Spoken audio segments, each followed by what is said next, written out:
Damn, I ain't got no intro. Ain't that a bitch? I gotta sign in my other phone. I'm late cooking. Well, actually, I'm early because it's really 5 o'clock here.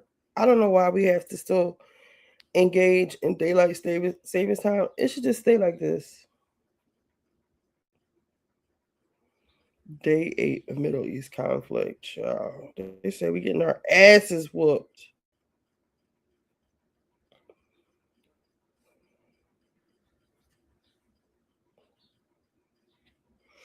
So I'm cooking today. Lisa Mack.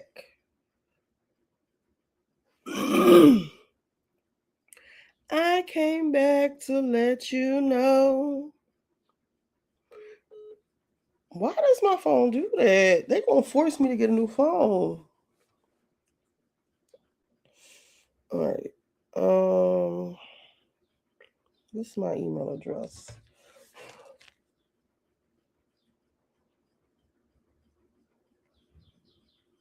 My friends wonder what is wrong with me, but I'm in the days.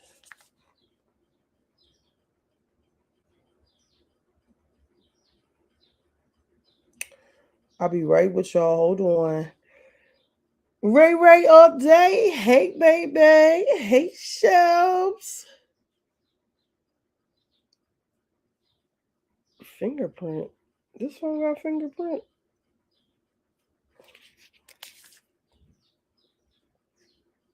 Child.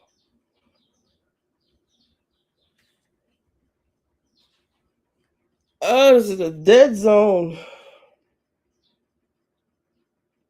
This is why you shouldn't use free phones. This phone was free. Um, guys, what's going on? Oh my goodness.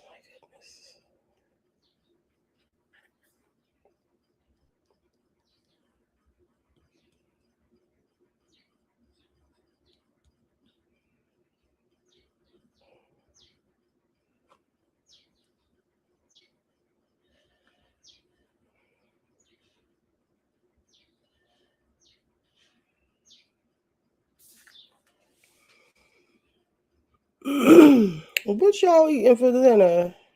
They got face scan on here? My face don't match, bitch. Oh, fuck with this. This probably got somebody else's face on it because it is refurbished. Maybe that's why it was free. All right, what's my email address? And it says somebody was trying to hack into one of my accounts. And when I tried to log in, I couldn't. It ain't no money attached to it. I don't think. No, I think my cash app. Let me disable my cash app from there. Hold on. Because it was like call support. I thought it was a scam at first, but I am locked out of that account. Let me. How do you take your bank, your linked merchants? Shouldn't it be linked accounts? Linked banks. You can now link me.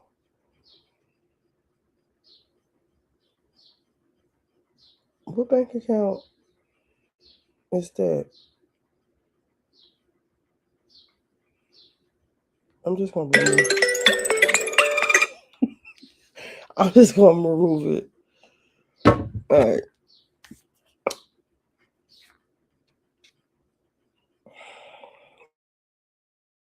To the market, it was crowded today. I don't know what was going on, and the other day is empty.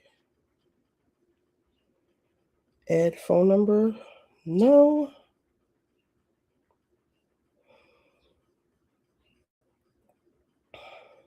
So I'm making a Rachel. Rachel house was broken into, apparently, reportedly.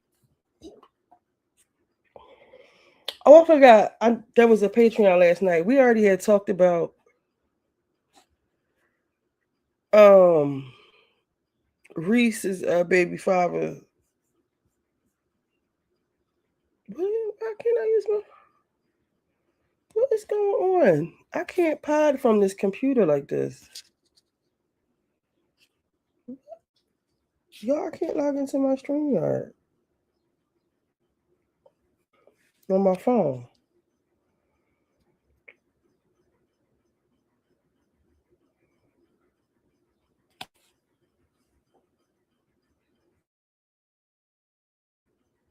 All right, let's just restart the phone. How you restart an Android?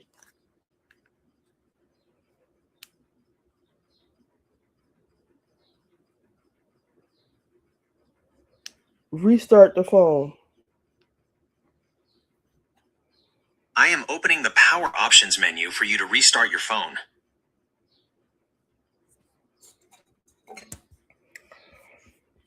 I need to be cooking. I've been so out of the loop and busy. The white wife looked like she was. Thank you, because I said the same thing. I know fiends, okay? Um, that was induced, and she went like this. She had the shit in her hand.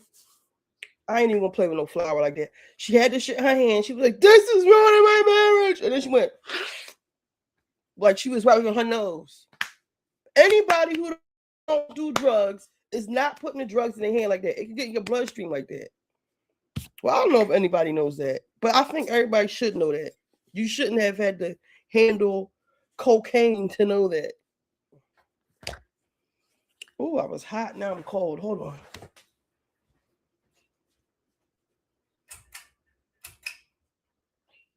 For once, I was lost. Now I'm found. Tell me you don't go to church. We got to have another church another church Sunday. I gotta come on or stay on all night. I was so tired last night. I slept till 1 o'clock today. I got some good sleep, bitch. Amy looks like why y'all keep saying that? But she looked better when she first got with him. Let me see if I can find it. You know my philosophy. Tasha K crashed out on Spacious last night, claiming her freedom of speech is being taken away after Cardi dragged her back to court.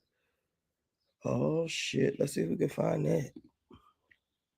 Y'all know Tasha K opened up a GoFundMe and she raised a couple $1,000 since people always I think the reasoning behind it is since people always got something to say about her paying Cardi, you bitches pay me. And then the people was on Twitter, they was reporting her GoFundMe. They said she crashed out last night. Let's see. Oh wait.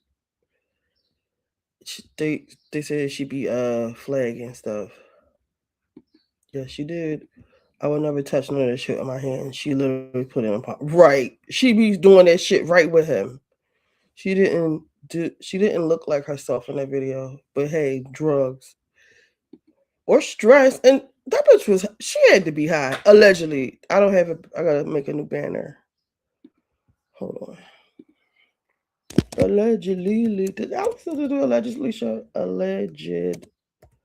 Ley or ly? Ly.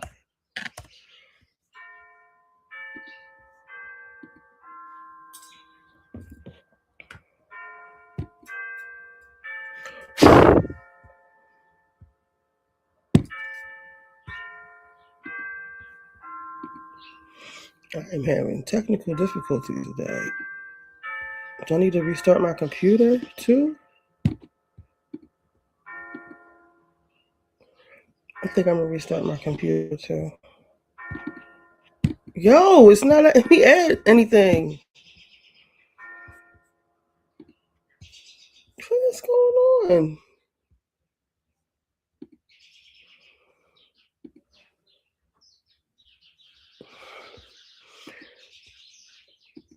She did not look at how she looked when she first got with him. She looked a lot more pulled together.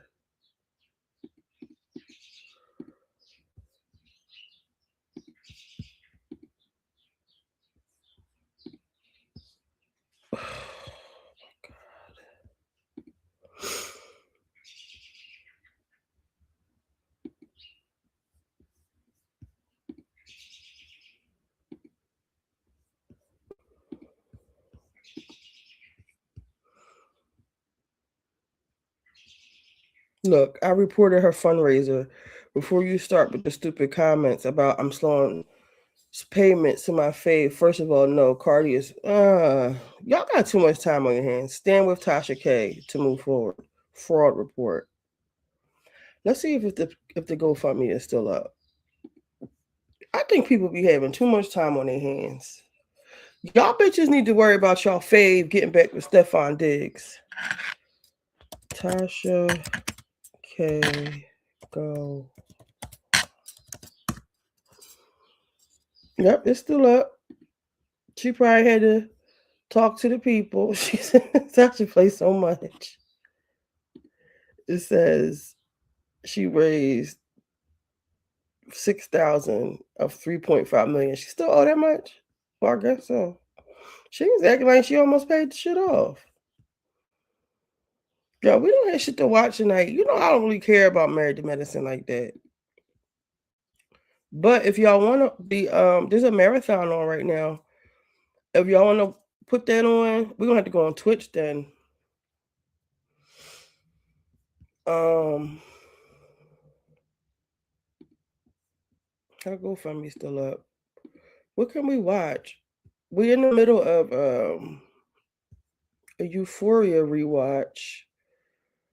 I watched Hijacked. It was alright. No one should care how she gets some money. If Cardi is the thing. Right, mind your business. Y'all should want Cardi to have her money. No? What's the White Howard girl name? Um, what's the girl name? Somebody Luciano. Is that her name? What's her name? Amy? Mary? What's that girl name, y'all?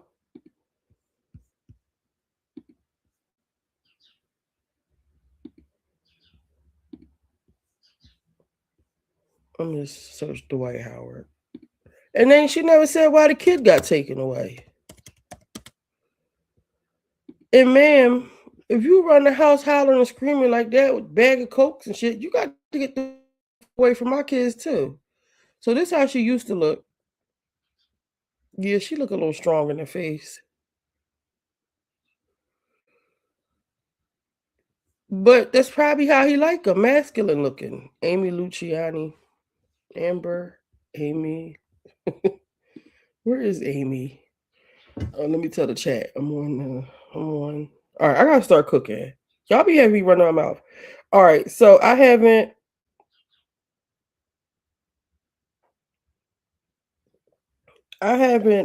listened to any of my podcasts.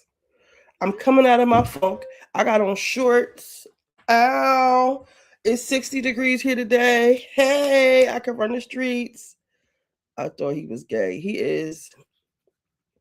Or bi. I want to know why the kids, me too, got took. What the hell was he doing? Can't. Well, if you got bags of coke laying around like that, maybe that's why. Or one of the reasons why. And that was a lot of coke. Okay, wasn't it? All right, so I'm gonna put something on YouTube on. Let's see. Ew, look at T.S. Madison. 6 hours ago. I want to see the Tasha K crash out. Wait a minute.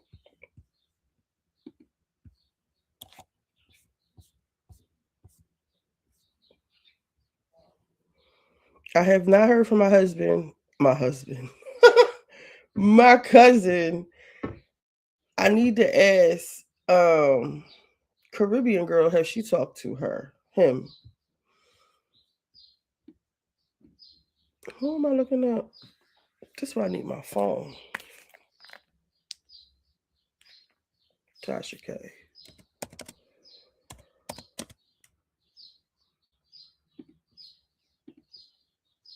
We got something in common. What do you mean?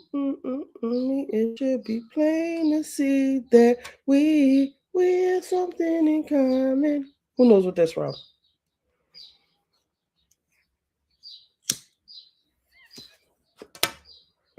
Hotel breakfast clash over bonnet sparks cultural debate. A 52-second video from a free hotel breakfast. A black man argues two black women to remove their bonnets and pajamas, citing the presence of white guests around them. The women reference culture and brush him off to finish their waffles and eggs. Online reactions divide sharply. Some back the women's vacation comfort at dawn, while others push for more polish and mixed company.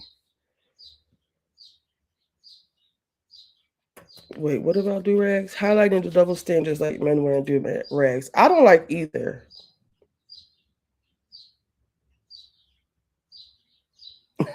Somebody is somewhere currently filming an unrealistic skit that will divide the black community for 5 days. I like that.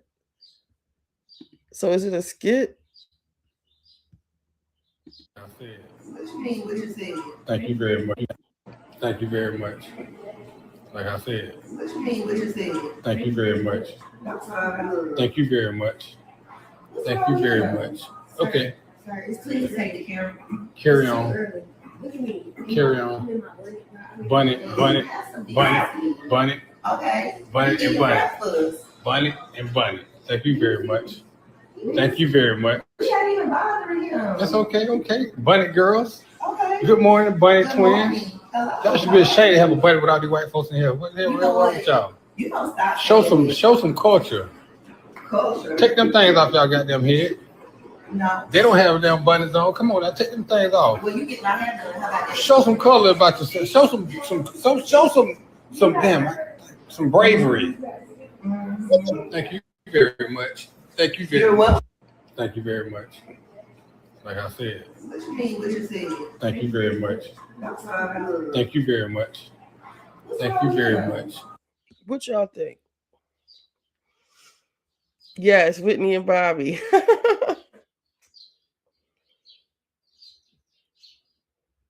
That was a good show.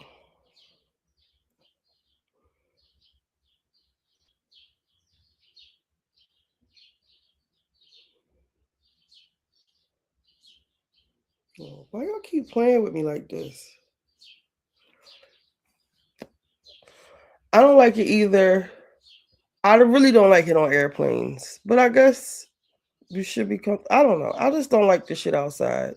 We weren't allowed to come outside like that.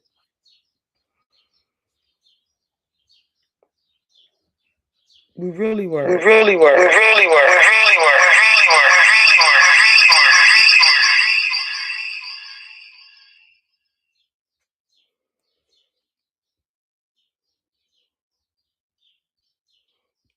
right. Give me a second. All right. Speaking of something to watch, can you pull up the Bobby Brown reality show? What? A new one?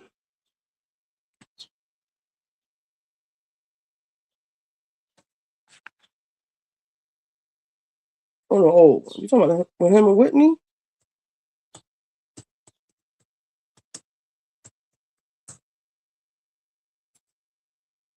Every little step? On A&E? With his new family? Or what's the one with Whitney Houston?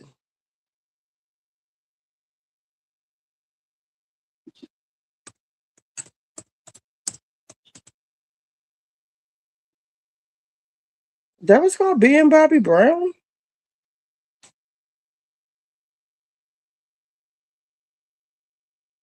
Why was that called Being Bobby Brown? I wonder if they'll strike me. They probably will. Because they got it on YouTube. Hold on.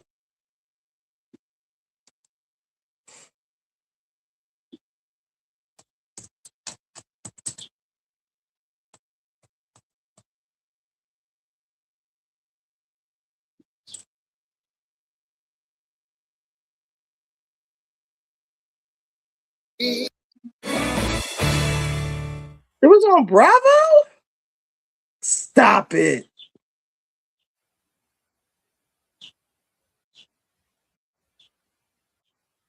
All right, we can watch this on Twitch because they're going to strike me because this is Bravo, which means it's NBC, which means I'm going to get a strike.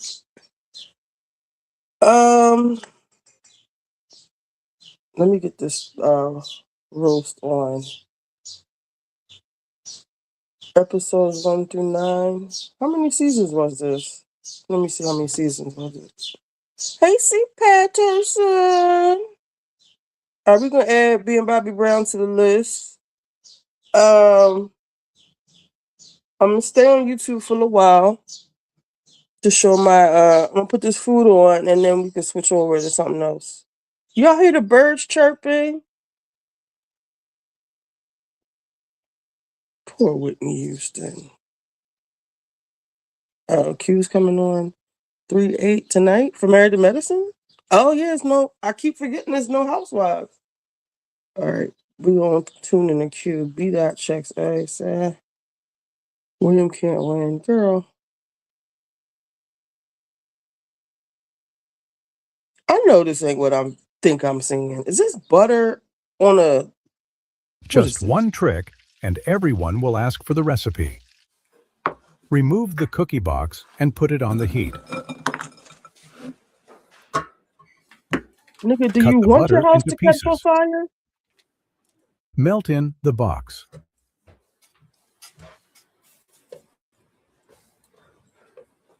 What's delightful? This recipe? Add the cookies.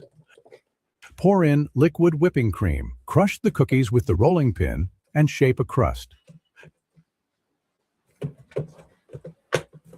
Why can't you do this in a regular pan? Chill for 20 minutes.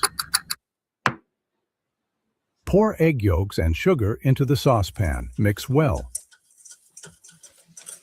Stirring That's a lot of continuously, butter. pour in milk.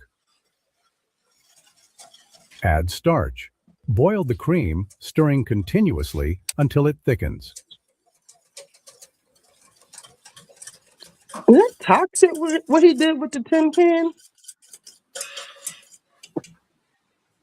Pour the cream over the cookie crust. Cover the cream with a layer of cookies. What the fuck is this? My grandma used to love those cookies, by the way. That's a mess. Chill for 30 minutes. Mix egg yolks with sugar in the saucepan. Again? Stirring continuously, pour in milk. Add starch.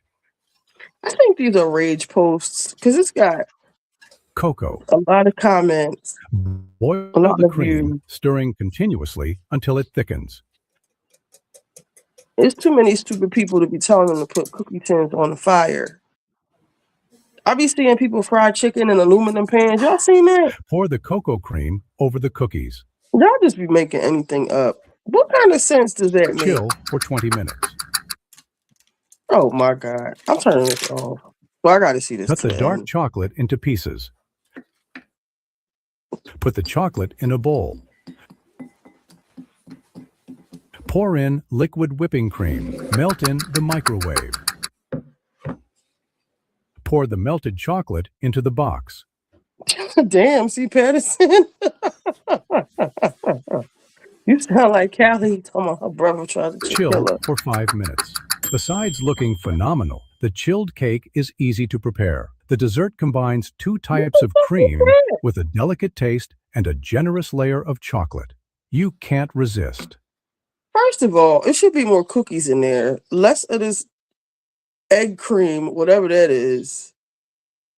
Just And one it's too trick, much fucking and butter. everyone will ask for the recipe. That is way too much butter. Remove the cookie box and put it on the heat. Right. Cut the Hold butter on. into pieces. All right. Exactly. Heart attack and diabetes. Speaking of sugar, shit, I might be starting to go GoFundMe myself because I might need some. I need some new teeth. I want some new teeth. I'm looking for. All right, so we got some pods We haven't. I seen the Brow Bros put something up. You know, they kind of vicious. Oh, Karen did not need to be there. Oh shit. Y'all want to hear the Brow Bros or okay? So we got the Brow Bros on Potomac, Part 3. We can do. Let's see what. Watch what happens. They don't put their stuff up till a week late on YouTube. More comedic. Dating a congressman gone wrong. That's Potomac. Manifestation side of ego. That's 12 days ago. So we would have to actually listen to. So the other options are the read. Did I listen to this pod? I think I did, and I don't remember what was on it, which means it was kind of trash. Madame About You, Ladies in London. Oh, I didn't know that came on. Are y'all interested in the Ladies in London? Watch for Crappens has the Beverly Hills up. Candace Dillard talks Traders. I don't watch Traders. Let me see. All right, so the Brow Bros have a Brow Bros. Okay, Brow Bros. Karen did not need to be there, and Kyle Richards cannot help herself. So we listen to but they put it up on YouTube, so we'll watch the YouTube version. All right. I need to get this roast on the in the pan before I start running my mouth. I'm going to get this one out of the way real quick. Karen didn't need to be here. Yeah, I don't know. I think I was looking forward to it, so in that sense, she needed to be there. But after watching her, she didn't really need to be there. Didn't need to be there. I agree. Yeah, that's okay. As Me there's a neither. drive in a deep left field by Castellanos, it will be. Oh a man, home it's run. 8 o'clock. And so that'll make it a. I don't need the spotlight. I shine just fine. Hi, I'm Karma, and yes, I am a bitch. Brav Bros. Good evening, everybody. Welcome back to another episode of Brav Bros, your favorite podcast from the bros for everybody. For whoever wants to listen, I'm your co-host, Steele Russell, joined as always by the one and only Shooter McReunion. Yeah, tying a bow on this bad boy. 3-part reunions are our favorite. I will say this, because of the setup of this episode, I was captivated the whole time. Like, it did catch my attention. It's just what was transpiring on screen was not my favorite. Yeah, no, it definitely wasn't my favorite. It was one of those situations where they stretched out, like if I'm thinking back correctly on episodes 1 and 2, they definitely stretched out things that didn't need to be stretched out. Obviously, we had to revisit and finish off the story about Wendy and Eddie. We had Karen coming out. We had to tie a bow on Monique's segment. So the episode in general was useful. I could say it that way. But you can obviously point to a lot of things along the first 2 episodes that just don't make a whole lot of sense. And we know how that goes. It's just, one of the gripes that we always have with these 3-part reunions. But I agree with you when we talked about it in the cold intro. Karen did not need to be there. Absolutely not. Did nothing for me other than make me like her even less. I'll talk about that when we get there.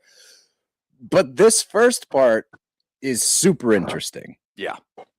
Mainly because we don't have to talk about it. Well, we do actually have to talk about it because Monique has walked it back. That's what I mean. So all of this is for naught. It really is. Yeah, it's for naught because we don't even know what they were showing. And she did say, and I'll read what she said for those of you that didn't see it, but she did show something on her phone, and it seemed to be some sort of voice memo or video or whatever it was from some unnamed individual talking about Stacey potentially saying something that implicated her kids and what was going on with her and Chris.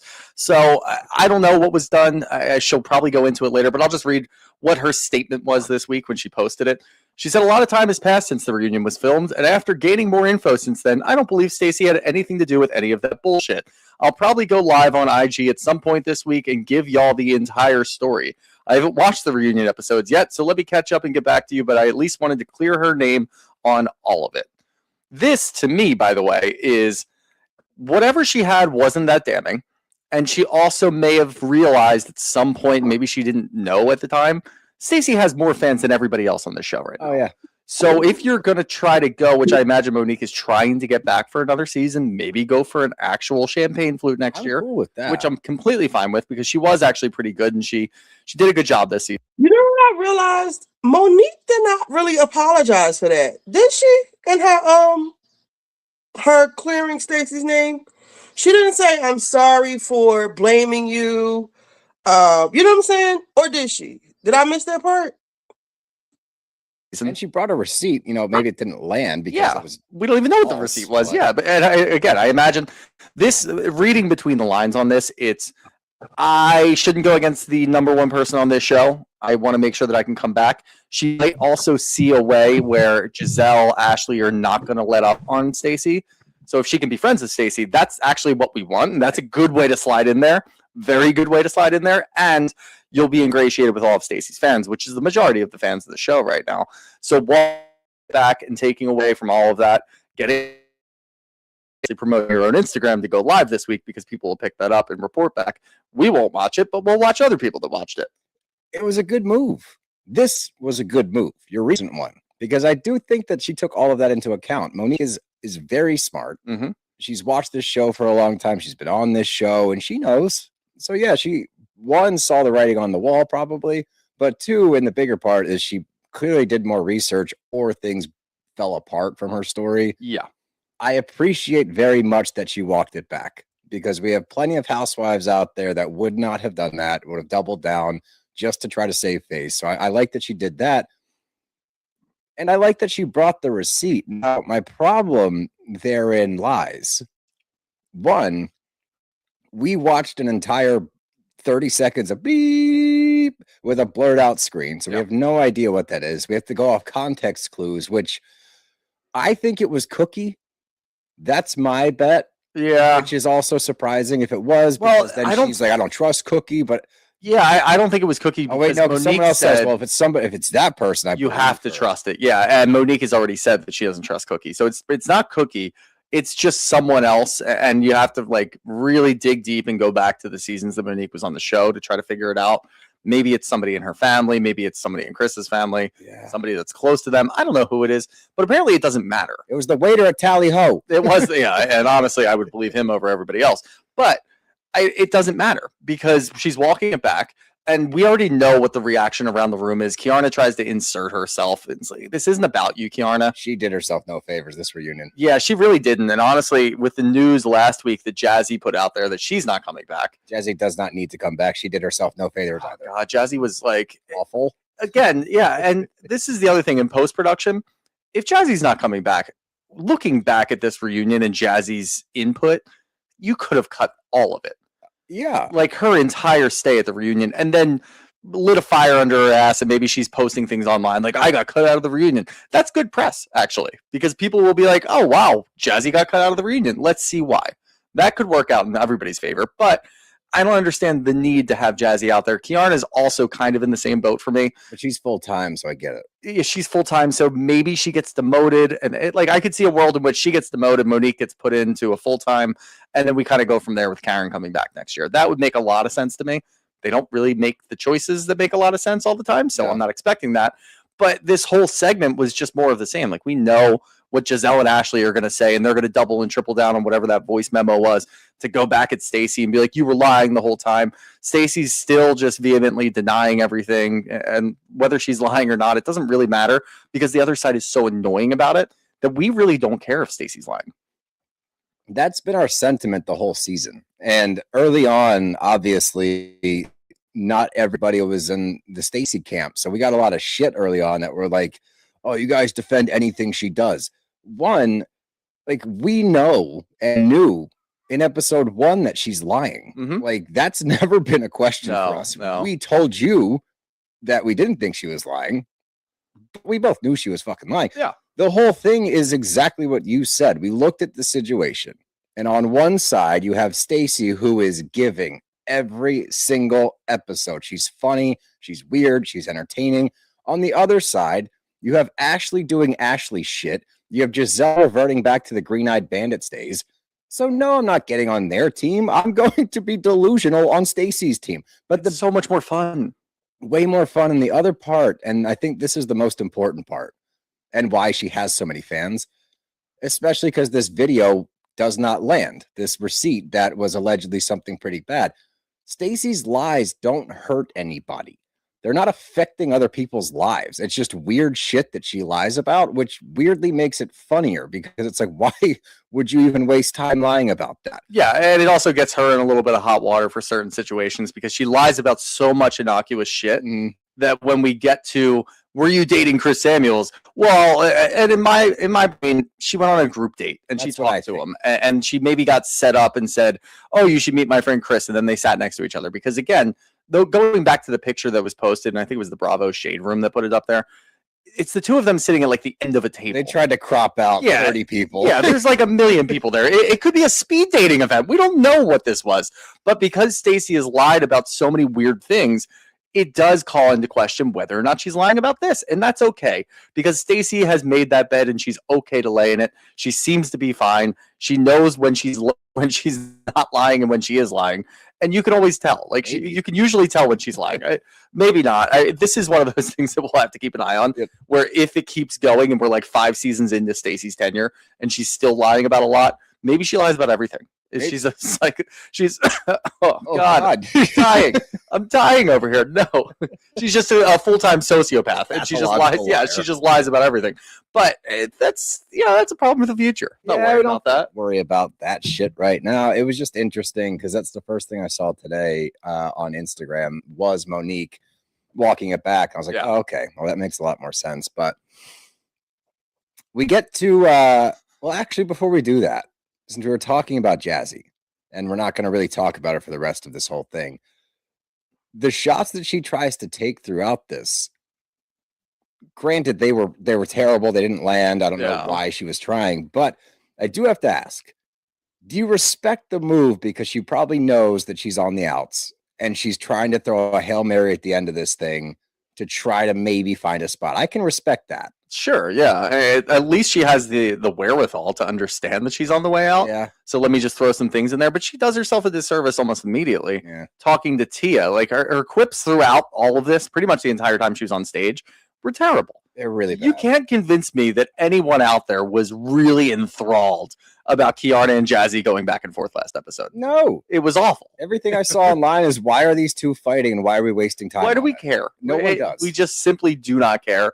And yeah, it is what it is when it comes to Jazzy, but that's pretty much been her MO since she got on the show. She does a couple of things here and there where you're like, okay, Kiana's not doing anything. Maybe you can take her She spot. was on a heater for like really 5 was. episodes. Yeah, pretty much all through Nevis. It's like she was great. And then all of a sudden she just took a turn. Mr. Sunshine. When Mr. Sunshine showed up. And then obviously the whole storyline about her wedding, it was too little too late at the end of the season talking about whether or not Stacey wanted to go to your wedding. No one cares. No one cares. We didn't even get real footage. Like they sent a Bravo cameraman down there, and I'm sure even that cameraman was like, "Why am I here? Yeah. What are we doing?" He just lived in the Houston area, so he just showed like, "Hey, you still got that camera?" I got a small camera. I got my phone. The pictures that we got, the whole thing was stupid. So she did enough in the beginning of the season to make us question it, and that's sort of what she was doing in the reunion. There was way more bad than good for Jazzy, though. Yeah, and like you said, she caps it off with certain one-liners. Like they're going over the next segment, which is hosting and trips, and we'll talk a lot about that. But the first thing that they talk about is the polo event. And, they were there with a lot of Tia's coworkers and bosses and things like that. And she's like, well, I still am employed, and I've sold a bunch of houses. I love the question. Like, what do the white people think? It was great. I hope we can be that candid with all of our questions, because that was fucking hysterical. What do the whites think about this? Let's talk about those whiteys for a sec. No, it was hysterical setup, but when they're talking through everything and Tia says that, I sold a bunch of houses, Jay's like, oh, good, you can take care of your hubby now. One, I was like, why are you interjecting here? And two, because Tia says, and they're better than your $150,000 townhome. So another dig at Jazzy, and Jazzy doubles down.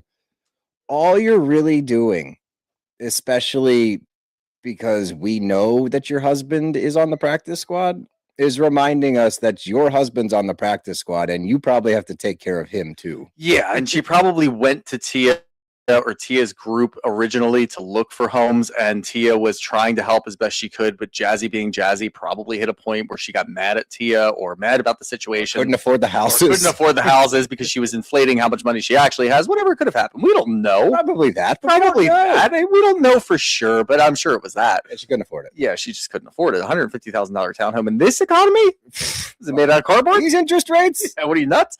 But yeah, those little. The other thing was when she made that little one-liner to Tia about her husband, like supporting her husband.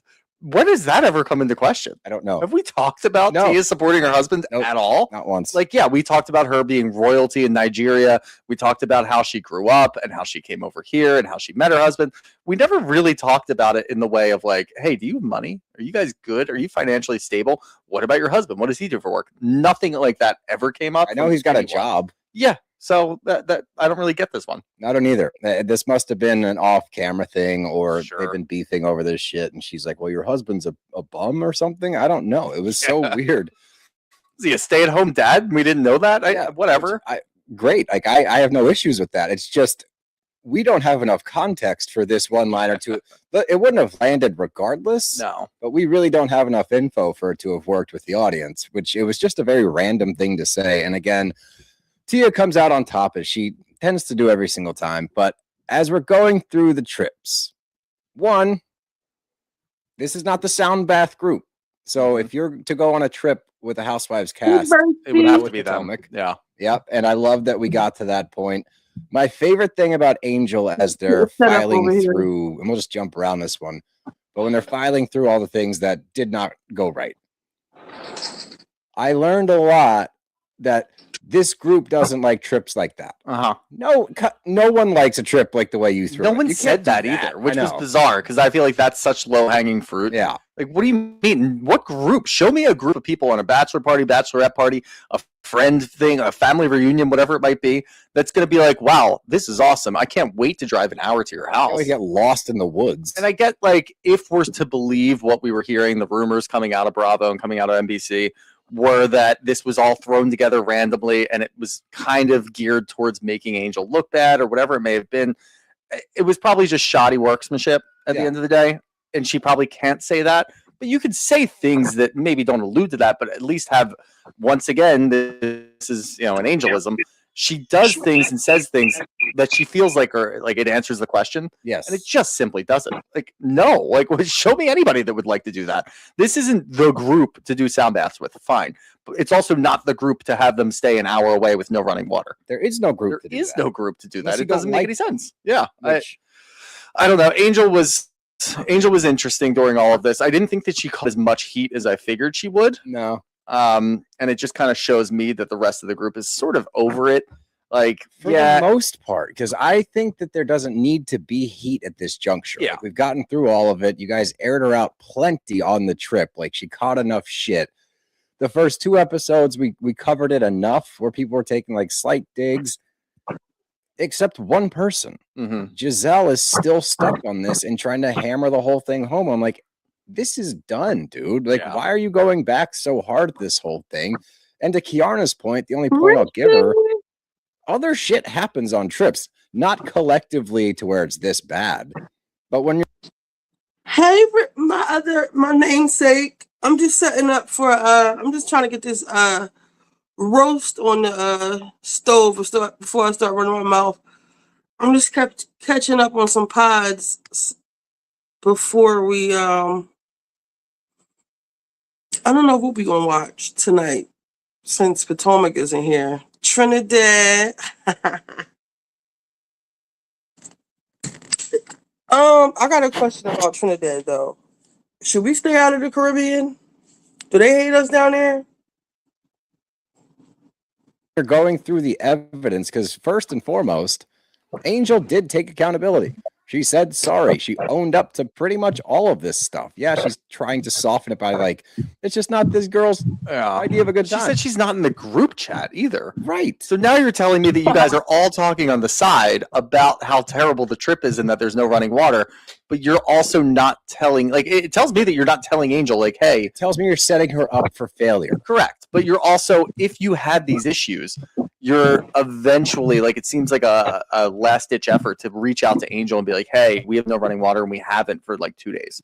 Like, if you're talking about it amongst yourselves, how do you think you're going to solve that? It doesn't really make a ton of sense. And Giselle's point of, well, you should be checking in with us. You should be seeing, and like, I agree with that to a certain extent, but she doesn't have like magical powers where she can see that you guys are struggling over there. The whole thing was fucked. We all agree with that. It was terrible from the start. It was never going to work. But there are things that they're holding her accountable for that really wasn't her fault necessarily. And I get that maybe the vibe that I was catching right there, because they weren't going heavier on her, maybe they all kind of just took a step back, like, all right, whatever, it is what it is. Probably. And I think that's the right way to approach it. But to your point, that's why I was saying they were setting her up for failure. They weren't communicating with her in hopes that it would continue to spiral, in hopes that it would give them more ammo to be like, this chick sucks. That's why they didn't do it.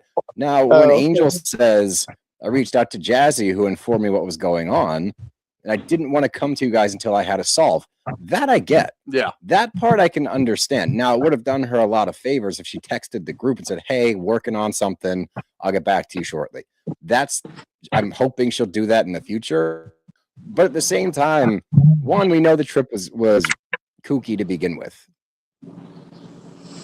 There is a Married to Medicine marathon on right now, which is only about an hour. I wonder if it's coming on at 8 o'clock.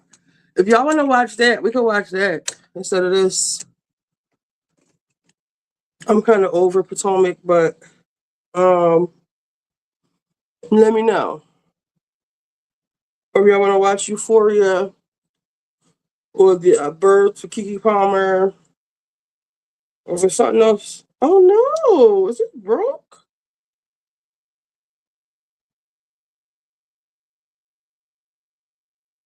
I really hate cheap shit from China.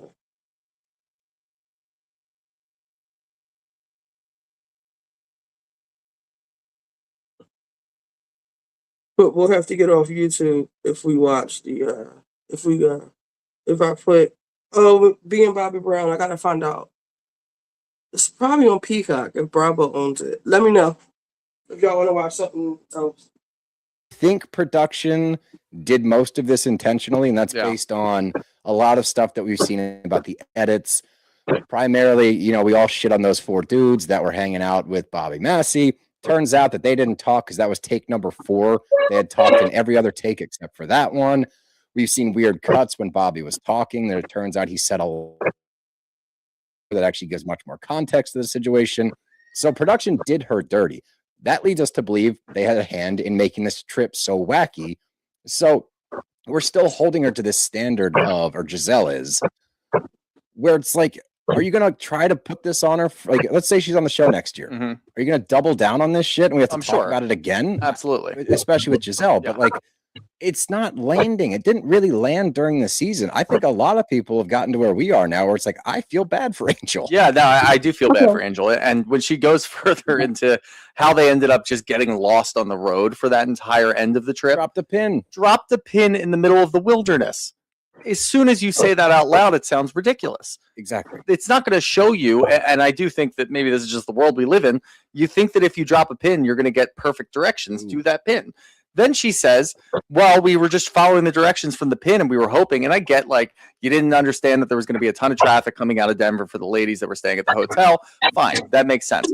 You guys got lost on a fucking side road down some weird militia path where you were probably leading yourselves to death. Like that's the vibe that I was catching. So you got lost on a way to your own event. And then you throw in, which didn't really get talked about even more, but you throw in the fact that you had people go to that pin and there was nothing there. Like that doesn't make any sense to me either. No, that she said that somebody was at that. I think this is Angel though. She's very confusing. She never says what actually makes sense, which You could have stopped right there. Somebody sent me a pin. The pin was wrong. It took us the wrong direction. We didn't know which road to go down, and we got lost. End of story. That should have been the end of it. It's terrible. Like, you should have probably figured out how to get there before you left, but whatever. You go deeper into it and saying somebody was there and sent me a pin, and then they went to that pin and there was nothing there. So it wasn't even where you guys were going. Right. That makes no sense to me. It does not. And I don't think that even happened. I think she was just trying to explain it away and then saying, like, hey, by the way, I was still right. I was going to the pin that they gave me. So she's almost putting it on her workers. She is. Like, they sent me the wrong place. Right. But that doesn't make sense, because why would they have been standing in this random place? Button, even if you don't like me. But it's also a reflection upon you still. Yes. Like, you think that you're actually pushing it further away from yourself to try to exonerate yourself. Like, hey, I was okay. I was going to the right place. So I'm making some broccoli before I make the greens, just to get Mo a plate so he can have something to eat. Because, you know, he has a brain bleed, subdural hematoma. So I'm gonna be nice and make him some food. So I'm gonna make this quick broccoli. But when you make your vegetables, I always use like a chicken broth or water with these are the best bouillon cubes, or you can use better than bouillon. That's good too. I like these Knorr chicken cubes. They're soft. And I'm just gonna cook the broccoli with that and a little bit of this. You don't even need butter. I'll put a very little small amount of butter in there, but you don't even need butter with this formula I just gave you. So with your rice, you can use a bouillon cube. I do that with my rice. I get organic rice. Organic jasmine. Oh my God, I knew there was a hole in this damn bag. Organic jasmine rice from Sprouts. And it's so good. Because they got this frozen one I would buy. They got hibachi. I forget who makes it. But it's good. But this is good too. So, what's wrong? It's actually there. You talking about the lighting of it? I paused the show. But the lighting of it, that's not me. It doesn't look like they have their usual setup. Let me see. Just got a little lost. No, your workers, your company, if you will, sent you a pin that wasn't going to work in the first. Because if we go on Twitter, there's nothing wrong with it. If that's what you're talking about. And this is me. She had to. Ma, remember my skin just got real messed up. There's nothing wrong with that. So this is them. If that's what you're talking about.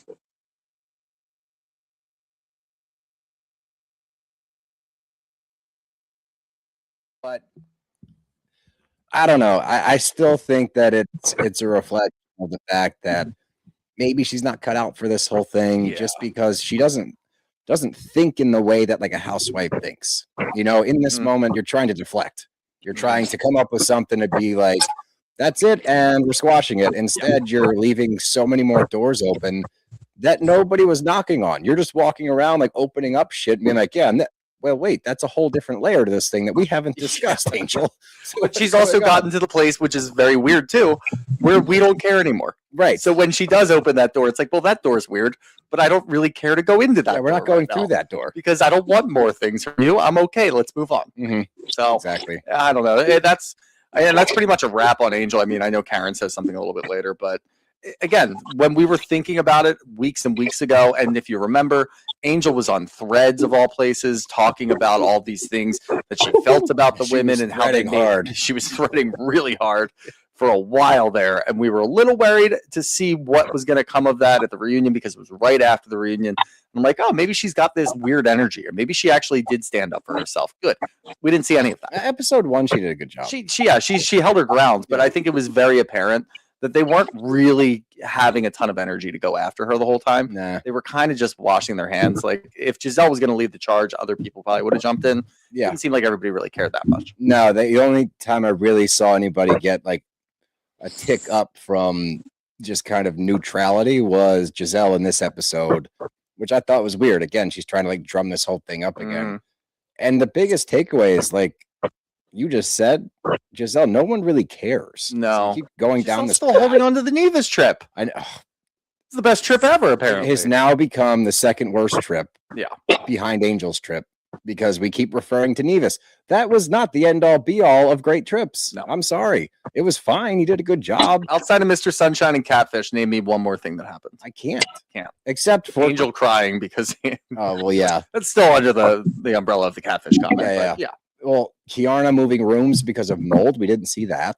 No, that was last year's trip. I think she was talking about because I think she said the Bahamas. She did say Bahamas. Yeah, and that was last year. Nevis not. That's Virgin Islands. I don't know where the Nevis is. Yeah, I think it's Virgin Islands. It's down. It's in the Caribbean. Yeah, I don't know. Geography for idiots. What am I gonna do? I have no idea. Look it up? No. Drop a pin in Nevis? How am I supposed to get there? Well, we say goodbye to Jazzy forever, apparently, because she's not coming back next season. And we say hello to Karen. But before we jump into Karen's portion of this reunion, let me talk to you guys real quick about Robody. And maybe you're thinking about starting your GLP-1 journey. Maybe you've got friends or family that have already done it. If I had to start my GLP-1 journey, I would go right to Robody because Robody offers the first FDA-approved GLP-1 weight loss pill, which is just very comparable to the shot. And maybe that shot's a little daunting. Maybe you're not really sure how you feel about it. I'm telling you right now that Robody has you guys covered because on top of the weight loss journey that you can expect, you can also expect better lab numbers, higher levels of confidence, and you're going to feel a lot better within yourself. So Robody is the place to go. And again, they've got the first FDA-approved GLP-1 pill. That is huge news. So go to ro.co/bravbros to see if you're eligible for the new GLP-1 pill on Ro. That's ro.co/bravbros to get started on Ro. Go to ro.co/safety for boxed warning and full safety information about GLP-1 medications. Now we'll hop into Karen.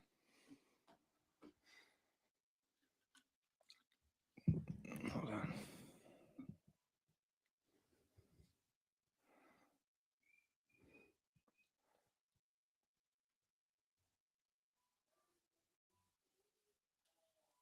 It's not me, guys. I don't know what happened.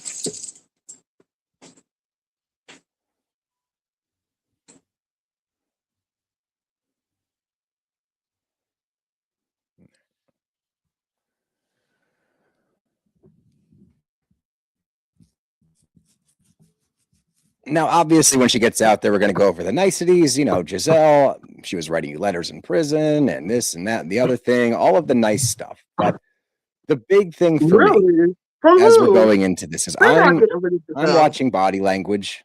I'm watching how she's carrying herself, the way that she's speaking about herself. To come back, and I get that she's the Grand Dame, and I get that it's Karen Huger of Potomac, to come back on a pedestal and berate some of these ladies after you just got out of jail for your 4th DUI is baffling to me. So fucking funny, honestly. I think she's riding the high of not only, and I do think I want to give big ups to Andy because he did ask all of the questions that you needed to ask about what Karen was doing. Thank God. But she is definitely riding the high of not only that one-on-one that she thinks she crushed with Andy, which everybody else was commenting. They're like, hey, Andy, that was a great job. Like, you really covered everything. Like, that was the most that she's ever opened up. And like, all of us at home are watching. We're like, she's not taking a lot of accountability for anything. We didn't even talk about the poor deer. No, the deer is still MIA. Yeah. And like, I feel bad for that deer, but she comes in with this whole attitude and it doesn't make a ton of sense. And then I start thinking about it. I'm like, oh, yeah, she came back to BravoCon to a standing ovation. She had the one-on-one thing. Other people online, because it had been a while and because she served her time, which is fine, like whatever. She served her time. So yes, she does get to move on with her life. You can't tell her to just stay where she is. And I agree with that. She's in this spot now where I think she does think, wow, people are so excited to have me back. Yeah. I've actually owned up to all of my sins. I've owned up to all of my transgressions. Nope. And now I can sit down and I can judge everybody. And also I can do it with this air of confidence because I've been in jail. You don't want to go to jail, Wendy. I've been there. You don't want to go. It's like, wait a minute, hold up. You came back and told Ray that they were all really nice to you. Yeah. And they were the best. And they made sure that your stay was great. You're sitting down here now just like fortifying Ashley's fears about jail. Yeah. That's what we're doing. Pretty much, more or less. And I agree. I think that she's got this false confidence now because of how she was received with so many things. And I was really hoping this was like my last chance to be like, all right, you know what? She seems to be moving in the right direction. I don't think so. And I think that the first indicator of that is the Grand Dame comment. Because she was like, well, I was going to shed it. But then, so many people are still asking me about it and calling me that. So I'm going to who you know. Yeah. In one swoop, confidence. I'm not looking at this and going, oh, she seems like she's in a great place. Because from a recovery standpoint, when we get to the alcoholic question, I was like, there's no way. After seeing what has happened since then, and obviously I think we recorded this before that drops. I'll take that back. But I will never understand why you have to pivot and not say alcoholic when I'm in a lifetime of recovery. And then she acts like she coined that phrase, which drives me crazy. But here's why, guys. Okay. And hopefully it's the last time I have to talk about this stupid shit. Take 15. Maybe more. I don't even know. But when it comes to this stuff, where I saw a lot of people when I posted the episode about her walk, and they're like, well, she's trying. She's doing. They're not fully admit what you are, who you are, in order to be able to heal yourself. So you're still skirting around, trying to say, I'm not quite that. You still come with excuses. It means that you may or may not have gone down the right path. You have to be completely open and completely accepting that this is who I am. And she is still skirting around it. And that does not give me any confidence whatsoever. I hope that she stays sober. I hope she stays in recovery. The way she's trying to do it, it's a choice. It makes me feel more empowered. You don't get to rewrite this shit.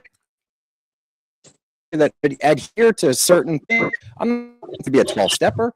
There's other ways to do it. How you stay sober is how you stay sober. But to try to say that alcoholic, it makes me as an alcoholic feel like you're trying to stay better than me. You're better than people that are labeled alcoholic because you didn't get bad.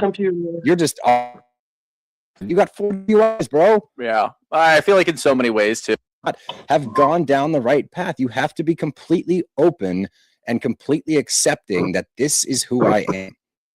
Is still sorting around it, and that does not give me any confidence whatsoever. I hope that she stays sober. I hope she stays in recovery. But the way that she's trying to do it and then saying it's a choice, it makes me feel more empowered. You don't get to rewrite this shit. Like, there's millions of us out here that adhere to certain things. I'm not saying to be a 12-stepper. There's other ways to do it. How you stay sober is how you stay sober. But to try to say that you're not an alcoholic, it makes me as an alcoholic feel like you're trying to say that you're better than me. You're better than people that are labeled alcoholics because you didn't get that bad. You're just other stuff, but I'm not that bad. You got 4 DUIs, bro. Yeah. I feel like in so many ways too. Even though Andy gave her every opportunity to just cop to it and be like, yeah, great. He did great. I am an alcoholic. And again, even not knowing, because we don't have hindsight right now, because this was filmed before the interview with her dropped. Mm-hmm. So we don't really know what the audience reaction is, but Andy does know what the audience reaction is going to be.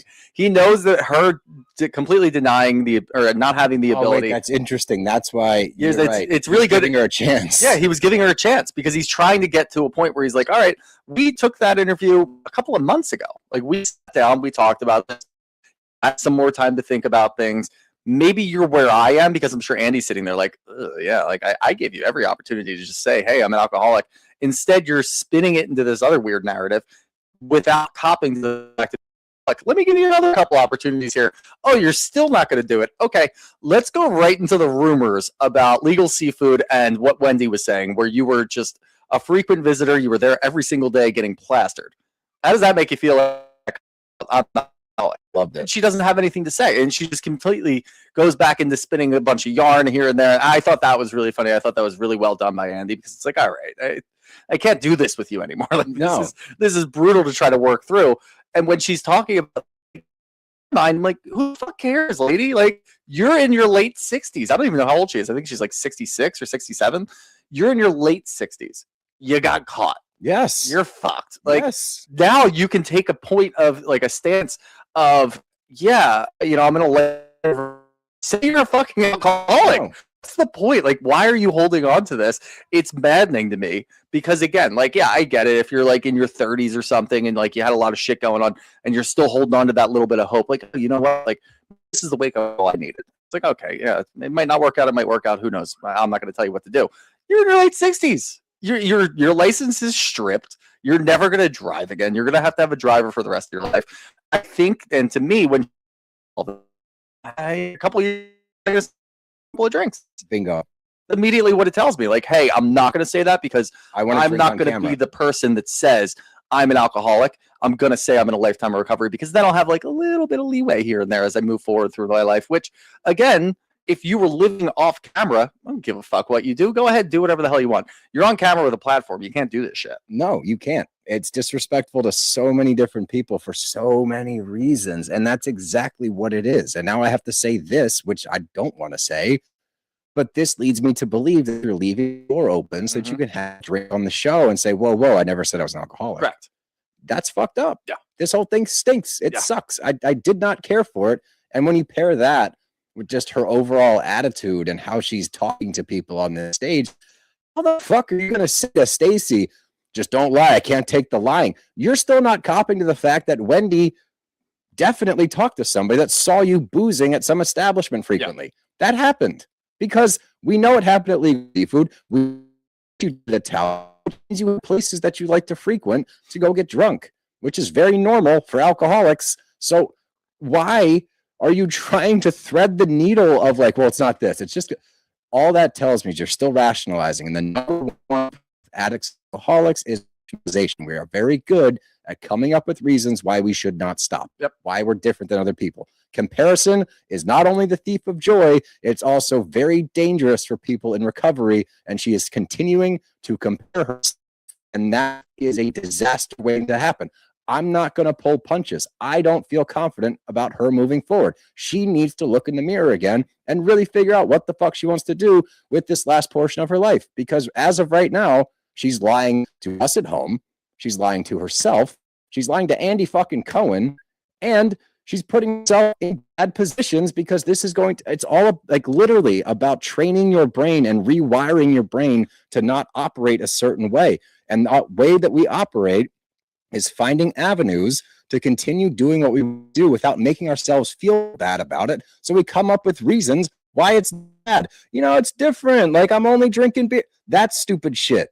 That's what we do. That's what I saw her doing on stage. That sucks, especially because then she wants to say, I'm in a lifetime of recovery. Then fucking own up to having a problem. Yeah, or you know what? Just don't say I'm in a lifetime of recovery. Just say, you know what? I'm figuring it out. I've put myself in a really bad position. I got to figure out the rest of my life. And that's it.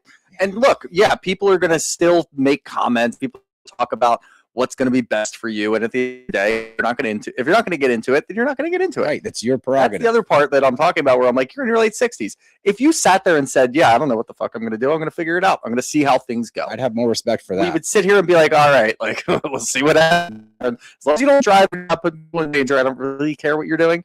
Go ahead and live your life, lady. Do whatever the hell you're going to do.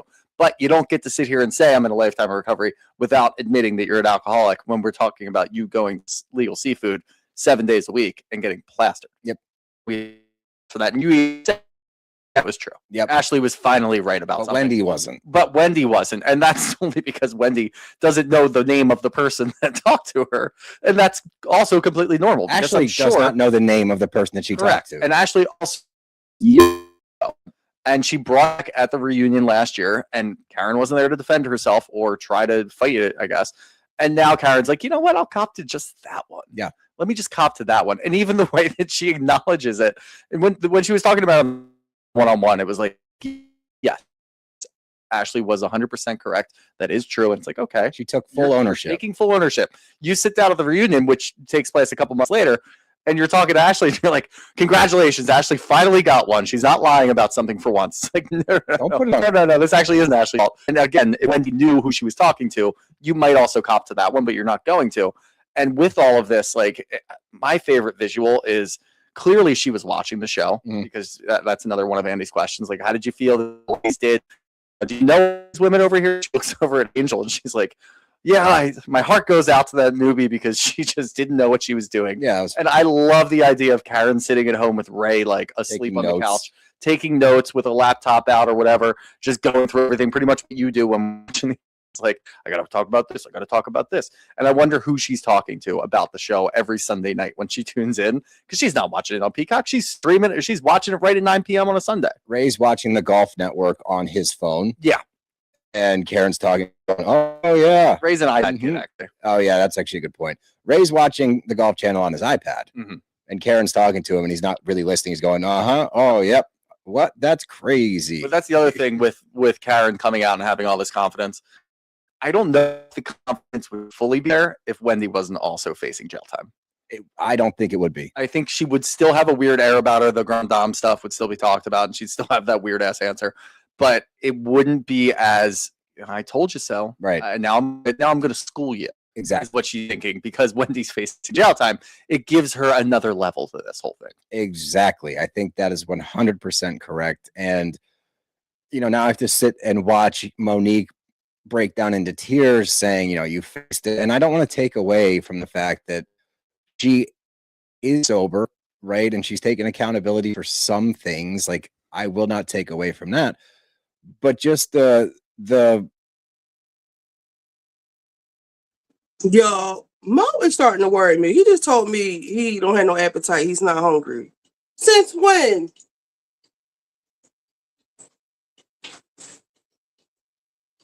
I'm gonna fry his fish.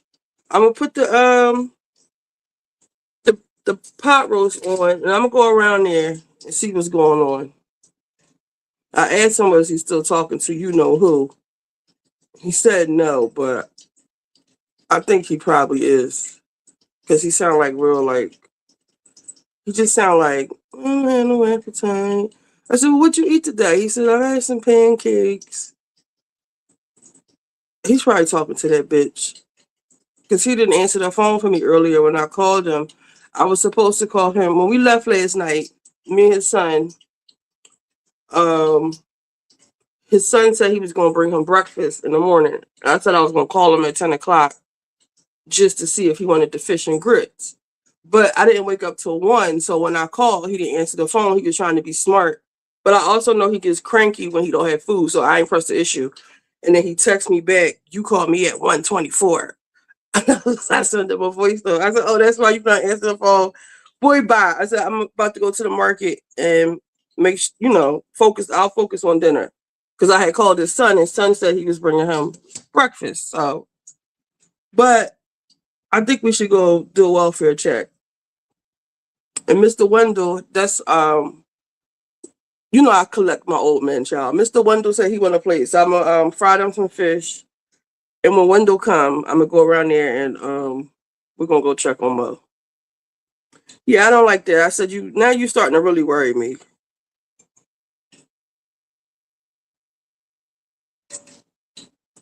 All right, so let me finish this. Words and vocabulary being used on stage is like, you were in denial and you're not anymore. She just denied being. Well, I can say it, but you can't say it. She might be sober. You can't say that. I can say it. I would never. She might be sober. And that's what sucks about this, is that when you leave the door open for speculation, rather than slam it shut and just say, I'm an alcoholic, and this would all be fucking done. Yeah. I don't understand what you can go one way or another. She's choosing to live in this weird middle gray area. Yes. What are you doing? But that's where we live. So that's my point. Alcoholics and addicts, we live in the gray area. The idea that, yes, you are. Yes. So that's the fucking issue that I'm having. Money stands to take, Aaron. Weird. It's really weird. But that's when Wendy shit starts to unravel. And as we know, they were not talking. They were not friends after last season, unbeknownst to Wendy. Wendy was taken aback by the video at the end of the season, that bullshit fucking video of Karen dressed in all white, quote unquote, taking accountability before going to jail. At that point, by the way, she'd been convicted. Yeah. And yet still gave a bullshit video, but whatever. And as she's sitting there with Wendy now, we're going to get finally a year later, what happened? Why are you guys not friends anymore? Wendy can finally find out. Come to find out. And let me know if I got this right, because it was slightly confusing because we never got a straightforward answer. Karen feels betrayed by Wendy because Karen talked shit to Stacy about Wendy. Stacy told Wendy about the shit that hath been spoke about her. Wendy believed Stacy. Yeah. Karen's mad because she got caught and Wendy believed it. Correct. Okay, cool. Yeah. And I think there was another layer added to that where Wendy didn't reach out to Karen to say, hey, is this true? Okay. That was the only other thing that it's like, no. I still don't see it, but whatever, if you want to hold on to it. That is the basis of all of this. Okay. And that was running, I guess, just before she filmed her weird thing, which now is incredibly that last year. I don't think that's, it might be my Wi-Fi, I don't know. Maybe you know what, maybe I should restart my lap. Let me restart the laptop.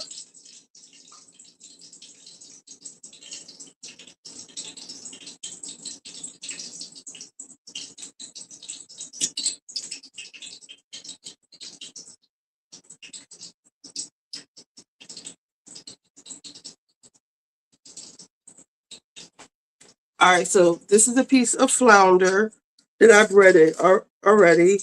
I use 3 different breading mixes. Oh god, kids are out. This flounder was $22 a pound. Shit is getting ridiculous. $22.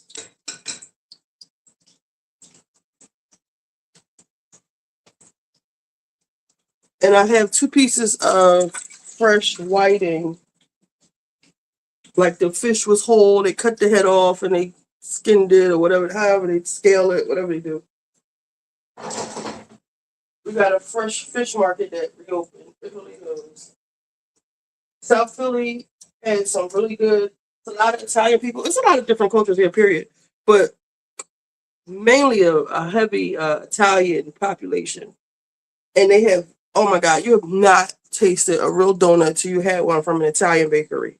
Oh, and I don't even like cream donuts. And they have these cream, it's like Italian cream or custard. It's so good.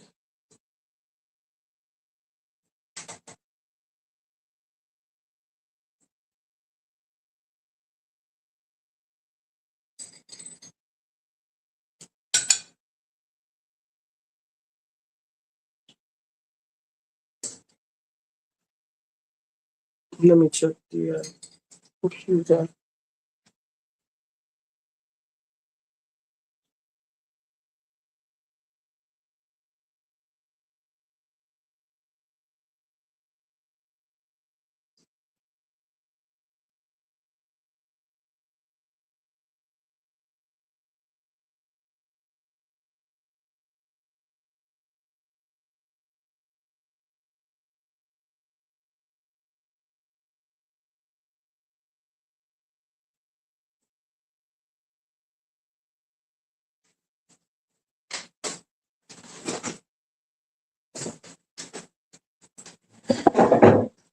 Oh, what is the problemo?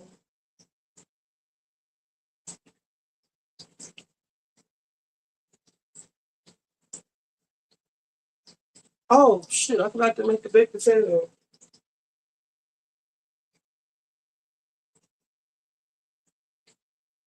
Close some of these tabs.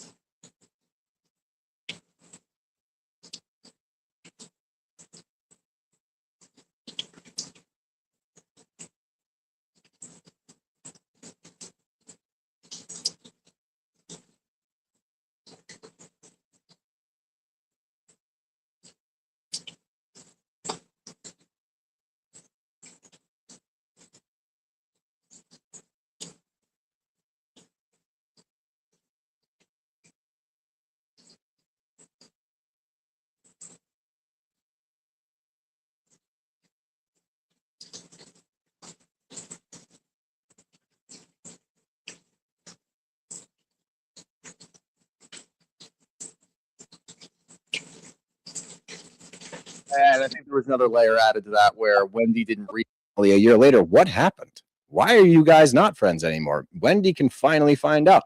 Come to find out.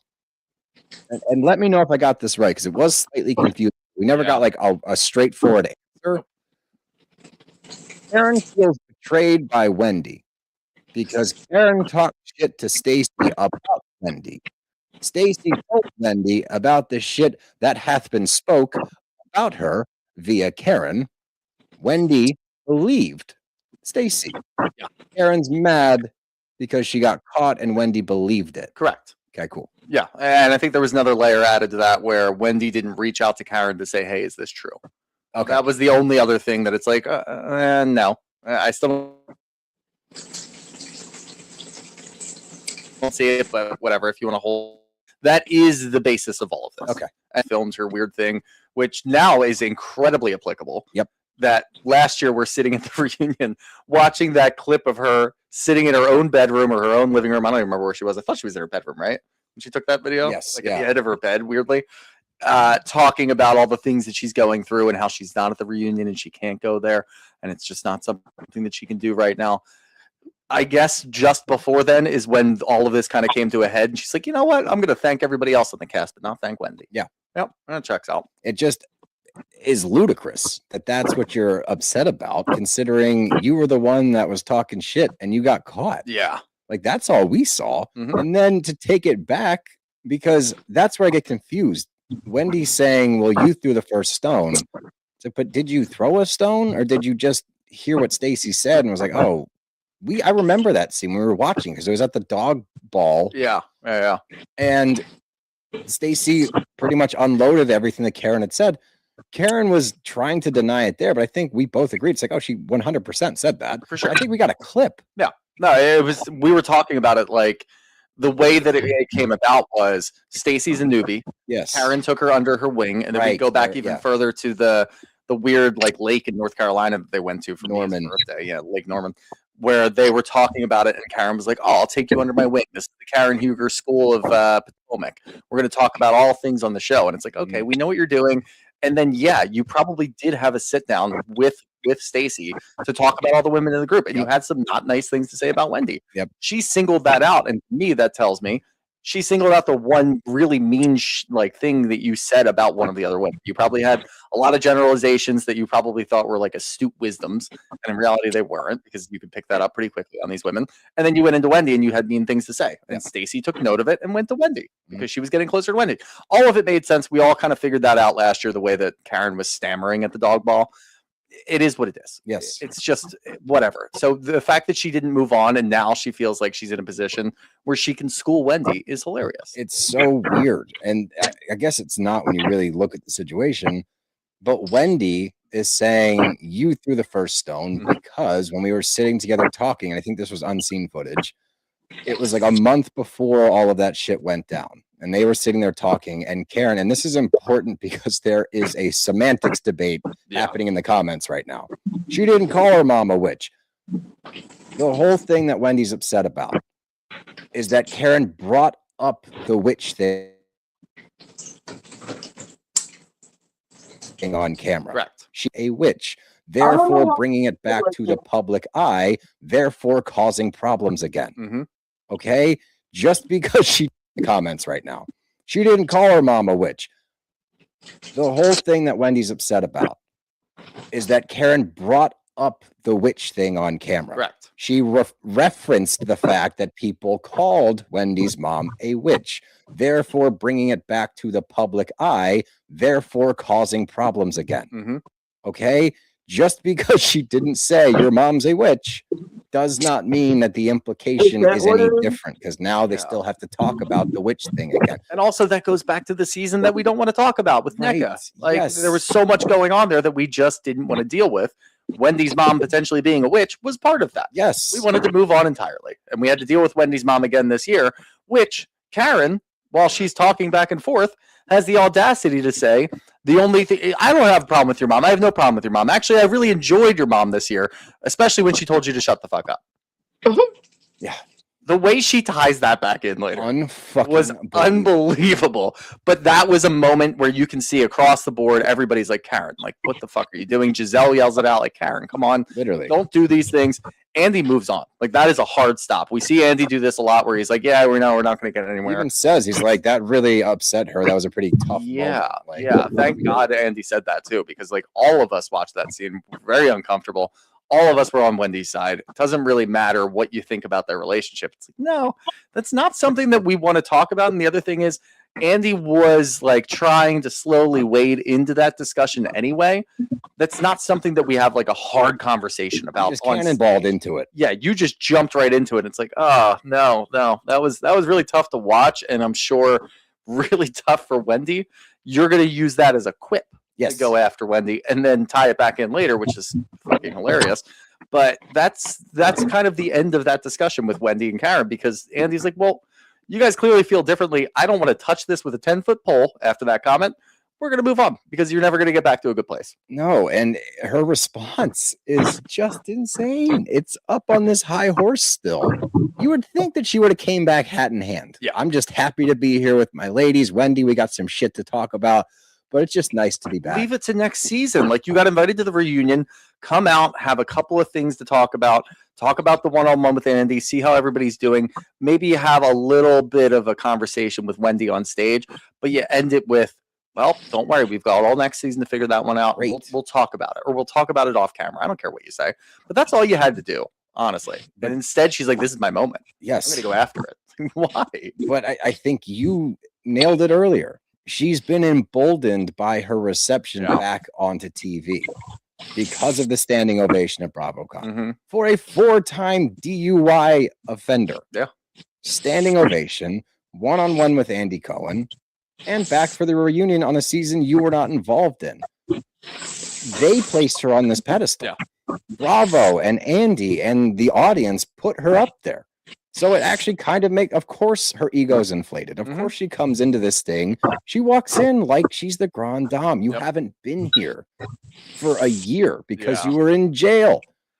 And yet you're going to come out here and throw this shit around. And then you're going to play pretentious and high and mighty by saying the fact that you think I took pride in using that word disgusts me.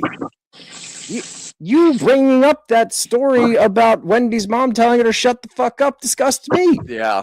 What do you mean? What's happening? I don't know where she's getting off on all of this, but pretty much the whole end is, let's talk to Wendy about where you are now. Yeah. And it was a lot of, honestly, most of it is all stuff that we've already heard before, but now hearing it from Wendy, the way that she's going through this story, like, all right, let me take you guys back because we'll talk about how this whole thing started. We'll talk about the break-in. I have a question for you too. Yeah, and it's like, all right, we'll talk about the break-in. We come back from vacation. Cam runs upstairs. She said, I think the dog peed or the dog did something up here. It's like, wait, the dog wasn't here. The dog's at the doggy hotel. Oh boy, I think we got broken into. Okay, something happened. A couple of months later, all of a sudden, the same cop shows up in the middle of the night. I think it's my kids. I start freaking out. Your kids are okay. If you remember me, I'm the cop that showed up after your break-in. I just wanted to let you know there was no break-in. Like, wait a minute, hold on. Whoa. No, that's it. There was a war. That didn't happen. There's no way that happened, right? You don't think? I do not think that the cop showed up and said, hey, I was the guy who was here for your break-in. There was no break-in. Here's what I thought. I don't think a cop would say that because isn't that on the insurance agency to do that? I don't know. Yeah. No. This is so that's what my point was. I don't know if they filed anything from that burglary, and that's what he. So there's two things I thought he could be referring to. One, that they found out there was insurance fraud via that burglary, and he's saying there was no burglary. We caught you. I also thought, and this is probably from watching too much TV. Sorry. If you want to make a quick baked potato, if you don't have time to wait an hour to make a potato and actually bake a potato, all you need to do is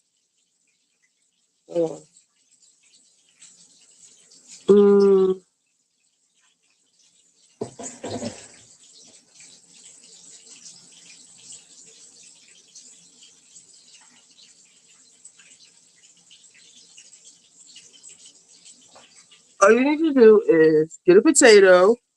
I personally like Yukon Gold potatoes. you had to puncture it. I do both sides.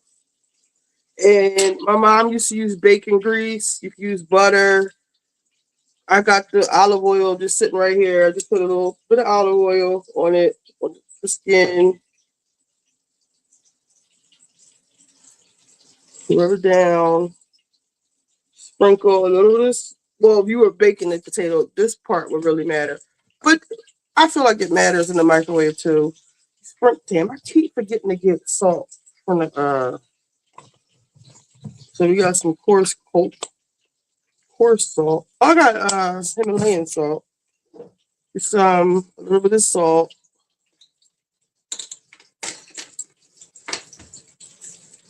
Put it on the top of the skin. Put it in. I use this microwave safe bowl. It has a little bit of I used to use those Chinese store containers. These. But you gotta puncture like a small hole in the top because it will blow off. And basically we're gonna it steams the potato. And I put it on 4 minutes for my microwave. They have a warrant and they went and searched the house while they were gone. And that's what he was saying. There was no burglary. No, not that. No, I don't think it was that. Okay. That is a pretty fun little thing to spin around, Right? though. That's I like that. It just dramatized it. I know. That's when my head, I'm like, ooh. What does Shane Davis call them? Burns agency to do that? I don't know. Yeah. No. That's what my point was. And I don't know if they filed anything from that burglary. And that's what so there's two things I thought he could be referring to. One, that they found out there was insurance fraud via that burglary. And he's saying there was no burglary. We caught you. I also thought, and this is probably from watching too much TV, did they have a warrant and they went and searched the house while they were gone? And that's what he was saying. There was no burglary. Not that. No, I don't think it was that. Okay. That is a pretty fun little thing to spin around, though. I like that. That just dramatized it. I know. That's when my head, I'm like, ooh. What does Shane Davis call them? Vertical dramas? Vertical dramas. Yeah, it's a vertical drama. Yeah. I would watch that. I'd definitely watch the shit out of that one. But yeah, I don't know. And we've always thought about this. And again, it's a white collar crime. It didn't hurt anybody. It hurt insurance agencies. I love that people still get mad at us when we say we don't care. We just simply do not care. I mean, we've got Karen on the other side with 4 DUIs. She could have killed somebody. Yes. Still claiming that she's not an alcoholic. And you guys are going to really harp on us talking about white collar crime and how insurance fraud. Oh, yeah, my premium's going to go up. No, it's not. It's not.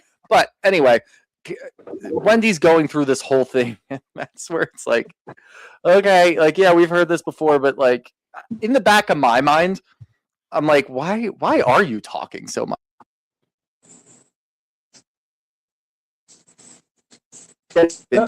And we talk about how she's got 67 credit cards open. She doesn't really address the 67 credit cards, but she addresses the aliases, which was, it's just whenever we have packages coming in, we change names. A decent response. It is a decent response. It makes sense. But the quantity, you're right, was not addressed. Yeah, and I guess when you're a public figure, which, you can debate back and forth if you want to, if a housewife is a real public figure, enough people know, and if you see Wendy Osefu on something, you might be inclined to open that package and steal something. I get it. That's fine. That's neither here nor there.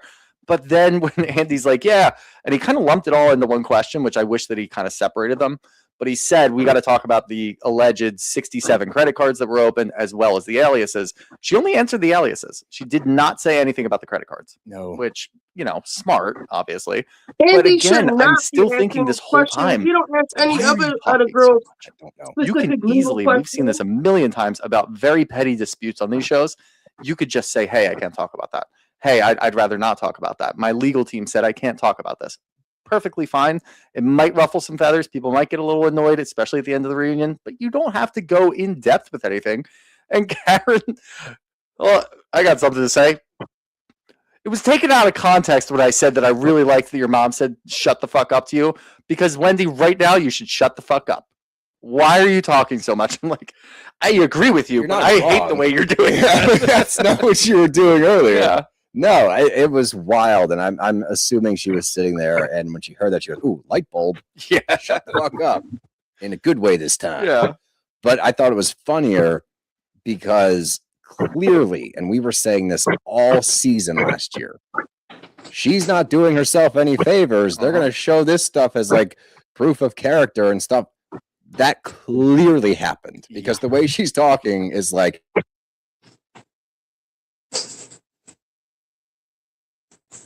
against the things that Wendy has said.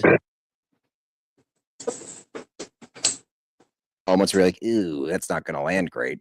Not nearly to the level that Karen was doing last year. No. Shit that she was doing, I was like, all of this is a horrible look. Yeah, but again, Karen's not wrong, and maybe she did learn something because she probably did get to when she refused to just dismiss it or like go through with any sort of plea deal, and she ended up just going to court. She could have a house arrest for like a month or something. Yeah, like she went to court, and I'm sure they brought up things from the season. They're like, hey, Exhibit A, Episode 3 of this season. You're at Tally Ho's sneaking drinks. What's up with that? You were driving home.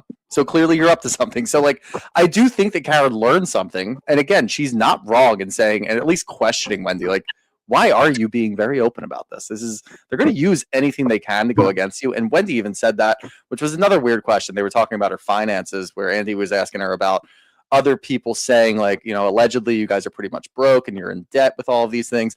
She just said, that whatever their definition is of all of that is what they're going to say. And that's the end of that. I'm like, that's a weird way to answer that one too. Yeah, but I think that one's ambiguous enough that they won't use it against her. Sure, yeah. But I don't know. And look, maybe they won't use anything against her. Maybe she really hasn't. And I know production did zoom in on certain things. And we could just go over that like 3-episode arc where you're redoing your whole home and talking about how much money you're spending on this. That's probably Okay, so for the pot roast, we have to, what do you call it? Braise our beef, put some color on it to lock in some moisture. I think that's why you braise. This is 2 cups of water.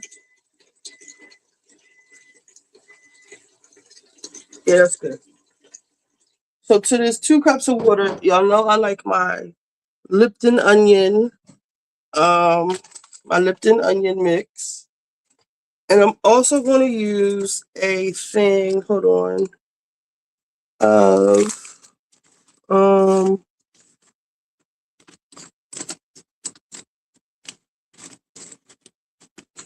I got some beef and broccoli mix. We're gonna try this. I got some more broccoli. I'm gonna use some of this leftover beef and make some beef and broccoli. Probably Thursday. I just had some pot roast mix. All right, so I got beef stew flavoring mix, and I got this one. Nature's Promise, no GMOs, no synthetic ingredients, no chemical pesticides. I usually use this one.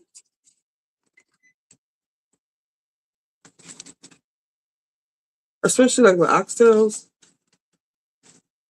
Oh no, this one is open. You can't use this one. I wish I could take it back. So that just made the choice with me. So I'm gonna add this, and I'm gonna add this, and I'm gonna add a little bit of this Better Than bouillon to the water.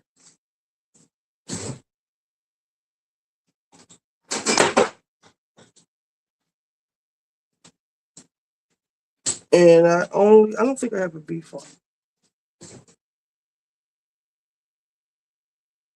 I only have chicken left, and that's okay.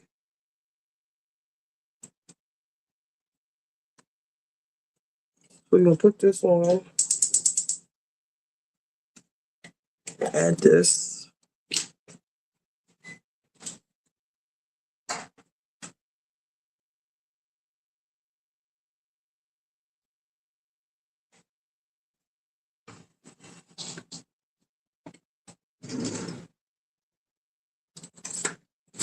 I like kitchen spoons, set teaspoons. Add this much. Oh shoot, I forgot to cut up the onions. I like celery and onions. I don't think I have any celery, so we just use the onions today.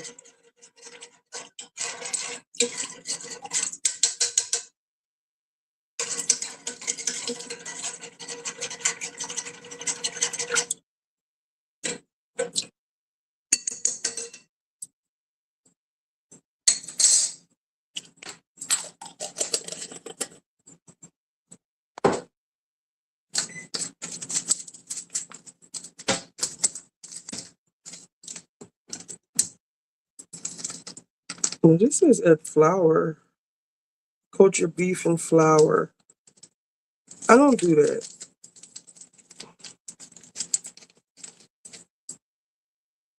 And add vegetables and potatoes. I don't like that kind of beef stew. It's just a pot roast. I don't like the vegetables in it. So we add that. I'm going to add the French onion mix last because I like to pour it over the beef. We'll sprinkle it over the beef. So while this is cooking,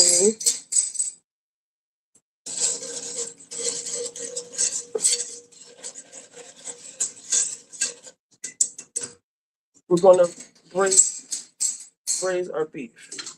Now, again, my grandma, who went to culinary school, told me not to wash beef, but I just do a little bit to get the little bits, especially like if you have pork chops.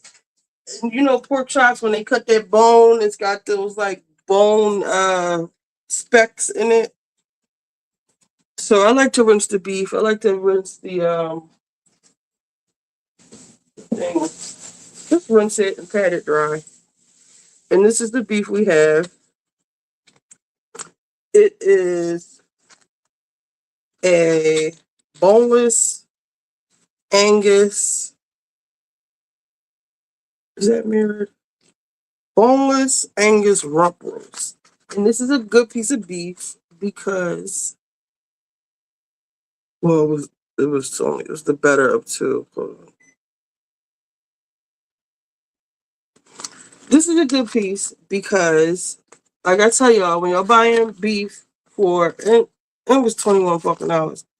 You buying beef, I usually like this to be a little bit fatter, but and when you buy beef, you want these striations throughout.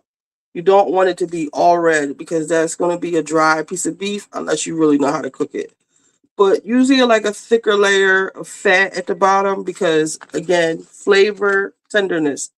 It's really thin right here, but I'm not worried because it's Sprouts. And you heard me before, Sprouts is impossible. It's like impossible to overcook a piece of beef from Sprouts. I don't know where they get their beef from. You all natural, premium, minimally processed, no artificial ingredients. Maybe that's why. Always fresh, never frozen. I don't know where they get their beef from, but I love it. Produced in a facility. It doesn't say where. But even they got grass fed, they have all that other fly shit. This is their regular beef, and to me it's the best one. I've had their grass cut beef. I don't like it.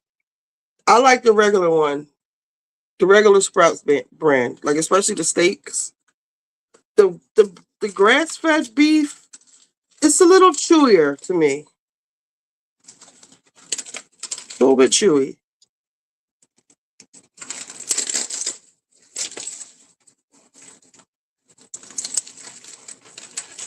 They had a piece that was $25. It had like the fat content that I like, but it was $10 off, but it was like brown, like it was going bad. So I didn't want to chance it.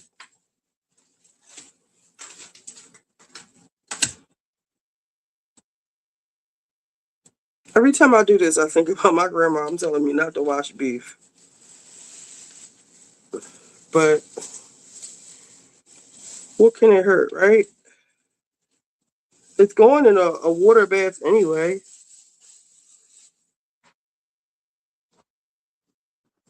All right, I'll put this back on.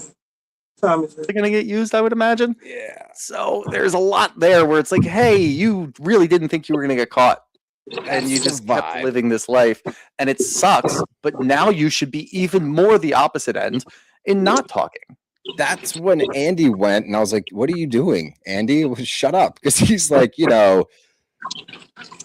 taking care of your mom financially, the renovations, dressing for the show. Yeah, like he was trying to get People her say to you're make putting on. I was like, can we stop incriminate listing herself. things? Because they're gonna be like, what about this Exhibit A, Andy Cohen? I'm like, stop, dude. Well, and this was right after she even said, like, by the way, Karen, everybody on my legal team, like, they know the line of questioning that I'm going to face today. I'll be okay. And then Andy goes into specific lines of questioning. No. Like, wait, in my mind, I'm like, wait a minute. There's no way that I know there's no way that Bravo and Andy sent the questions to her legal team and said, "Is this okay?" That's just not what they wouldn't do. have done that. They want to poke. They want to catch them. Yeah, like they want to help out, not help out the. I think they. But here's the thing. I think they want to help out because as I'm watching this, all I'm thinking about is every single year, and it is every year because every year we have a housewife in legal trouble. Mm-hmm. Every year we always say like, you can't always say like you're not allowed to talk about it because it's an ongoing case, Erica Jane. No, don't talk about it. Yeah. Housewives. Yeah. This is what she is talking about. I'm like, oh God. Yeah. I don't think you should be saying that. I know we always ask for you guys to say it. I don't think you should say it. I think you should shut up. Like weirdly, it's just funny too, because like I've definitely thought it before where I'm like, oh, maybe you shouldn't be talking about this. But to the level that Karen brought it, I'm like, oh, fuck. Like, if everybody else is sitting around and Karen just got out of jail and she's yelling at you from across the stage to shut up because you are not doing yourself any good, she's probably right. And now I'm thinking, like, yeah, maybe you shouldn't have done all of those things. I don't know. And look, we still don't know what's going to go on with Wendy. They still haven't gotten through most of their stuff. I know, we get news here and there about what's going on. I don't think they've started the trial. Substantial, yeah. We haven't heard any potential plea deals or anything like that. I think the most damning things for me, and I'm still Team Osefo. I'm still rooting for innocent until proven guilty, all that good stuff. I want to see Happy Eddie walk out of that courtroom still happy. Yep. I want everyone to go home to their kids. Now, I have to ask. This is the question I had for you earlier. Okay. What did you think about her tone and demeanor during all of these questions? I mean, she was pretty rehearsed. Sure. Which was expected. Okay, let me ask it this way. Based on her demeanor and how she was talking, would you say she's innocent or guilty? Guilty. I mean, I thought she was guilty the whole time. Yeah. I never once thought that she was innocent. No, any of these allegedly. Allegedly, yeah. I mean, we're not lawyers. We don't know what the hell we're talking about. She almost seems like she's accepting that she's going to go to jail. Yeah. She's going to go to prison because these are felonies. Mm-hmm. Yeah. I think maybe, and she is really smart, so I think she's probably wrangling with the idea of like a new reality ahead of her. And I think the only time, and this sucks, but the only time that you really see a break in that facade is when they're talking about the kids. Yeah. When people start talking about her kids and what's going to happen moving forward, then she kind of takes a different tone and it gets too real. And you can tell like, oh, she's really preparing herself for like what might happen. Yeah. And leaning towards that probably will happen in some way. That's the vibe I got, that this is probably going to happen. Yeah. Versus we're going to see where it goes. It was more like we're going to see where it goes. Yeah, exactly. Damn it. I thought maybe you saw something different. No, unfortunately I didn't see anything different, but yeah, that it's a somber note to end season 10 on. Yeah. We don't know where we're going to be next year. And I don't know. I do think it was funny with Angel. I feel like she was not prepared for Andy to call her out like that. Yeah. What'd you mean about you hope justice is served? I hope she goes home. Shit. I didn't mean that. Justice is served for her kids. That's what she said. The kids go to jail. I definitely didn't mean I hope they throw the book at her. Yeah. I certainly didn't mean I hope she goes down. Juvie. Like community service is what I meant. Yeah. That was funny because everyone else stands by what they said. They're like, and like the stuff they said is fair and valid. So Wendy shouldn't have a response. I'm sure it stung to hear those things. Mm-hmm. Angels was the only one that's like, yeah, fuck her. I hope she goes to jail. Yeah. And when Andy called her out, she's like, oh God. God. I hope the justice is served. She's proven innocent and never goes to jail. Please move on. I thought my reunion was over after Colorado. That's exactly what that was. I don't have anything for this. Yep. I'm going to throw up. Oh God. But yeah, let's get to some questions. Don't let me down, guys. I can't believe that fire lit. Here you go. From RMeb124. What was with Wendy's weird, quiet baby voice? Was she trying to sound less guilty? I thought it made her sound more guilty. Yeah. Especially knowing her too. That's that Yeah. that part makes it not great. Yeah. From B Reedy 13126, Karen should have stayed home. Thank you. I knew you guys wouldn't let me down. Hell yeah. I love our audience. Pretty Ricky 22, they skipped over the Colorado trip pretty much entirely. Further proof production was involved. They touched on it. I don't know. I mean, much more to dive into. Yeah, there isn't much more to dive into. We did so much on that trip about just ragging on Angel the entire time that I don't think much more really needed to be said. But you might also be right that they didn't want to go too deep on that trip and talk too much about it because there was I could see that, but forces at play. Yeah, and furthermore, like I am now under absolutely no guise that I'm trying to do this without having to say banana because I don't want to have to cut this. I am now under the impression that production had pretty much everything to do with most of it. Yeah. They threw Angel under the bus. Did y'all see JB that? the Hut 713. You think Giselle on thin ice with the no package? What's the no package? Missed it. What's the no package? I don't know. What do you mean? I don't think Giselle's on thin ice anyway. I'll just answer no that. Package. N-O? What did they say? No. Does anybody want to come up? No package. I don't know. I'm going to skip it. From Kay Looker Woods, why did they not have a husband/boyfriend segment? All the men declined. How many men Eddie are was there. Eddie was there supporting her. Timo is certainly not going to go to that. Timo's traveling. Yeah, Timo is traveling. We're not sure if it's yesterday, today, or tomorrow. Last week. You know, he travels a lot for work. Did travel. Bobby could be there, I guess. No Greg. fucking chance Bobby's there. Yeah, Greg, I guess. Greg's there because he's still doing this weird thing where he's trying to act like super boyfriend. Yeah, honestly, I do think that they really only do husband boyfriend segments when pretty much the whole cast has a husband or boyfriend. And I think also, Not you true. know, obviously we wouldn't have minded hearing from Eddie if he wanted to sit down with Wendy during their questioning about what's going on, but I would imagine their lawyers probably said, don't fucking do that. The only other husband I'd really want to hear from, like, I don't give a shit about Timo. Was it a white girl? Whether he was traveling or not, we know that was a polite decline of a dinner Oh, that he just dropped the kept link? going for I some missed reason. it. I Oh my would goodness. potentially want to hear from Bobby, like to answer for some of that shit, more so just to clear his name, like clear that whole thing up, because I don't think that he's a bad dude, and I think he got a pretty bad rap from the season. Yeah. So I wouldn't have minded like a quick Bobby segment, but then again, now we're spending like 10 or 20 minutes on Angel stuff, and like I'm good there. So I just don't think there was really a need for one this season. No, I agree with that. We got clarification on the package, by the way. Well, good. Sort of. At least I think this is what it is. From Liz Scarbs. Thoughts on Giselle not getting a package? I can't decide if I should read between the lines. No package about her life. Thank you. Yeah, the package, like, because she has her nothing going on. segment. It's her segment. Yeah, that's yes. Like, what did she do this year? And look, of course I want her back. Of course, Giselle is pivotal. We need her in Potomac. I need her to find a middle ground between this season and last season. Somewhere in there would be great for me. But that's why. What did she do other than go after Angel and Stacy? Yeah. No, really nothing, honestly. And she didn't have anything really going on with her kids.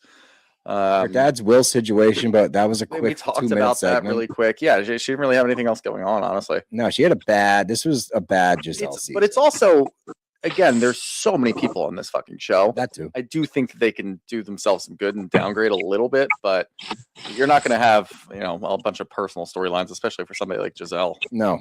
She's the Heather Gay of Potomac. Ooh. Rachel Ray. Oh, wait, nope. We already talked about this. Stacy getting cleared by Monique. A lot of people asked that question, but I think you did ask something. Oh, why was Karen here from Rachel Ray? Yeah, we don't know. I'm gonna make sure I ask all of those. Thank you. From Miranda Ann 412, should they have cut the entire recording since it was all bleeped out? Especially since Monique came out and said that she believes Stacy now after getting more info. Monique didn't come out until like yesterday. Yeah, it was very recent. Or maybe even Sunday night. And I think she was probably hoping to get ahead of it in case people were coming after her. Mm-hmm. I don't think people really cared nearly enough, but it's okay.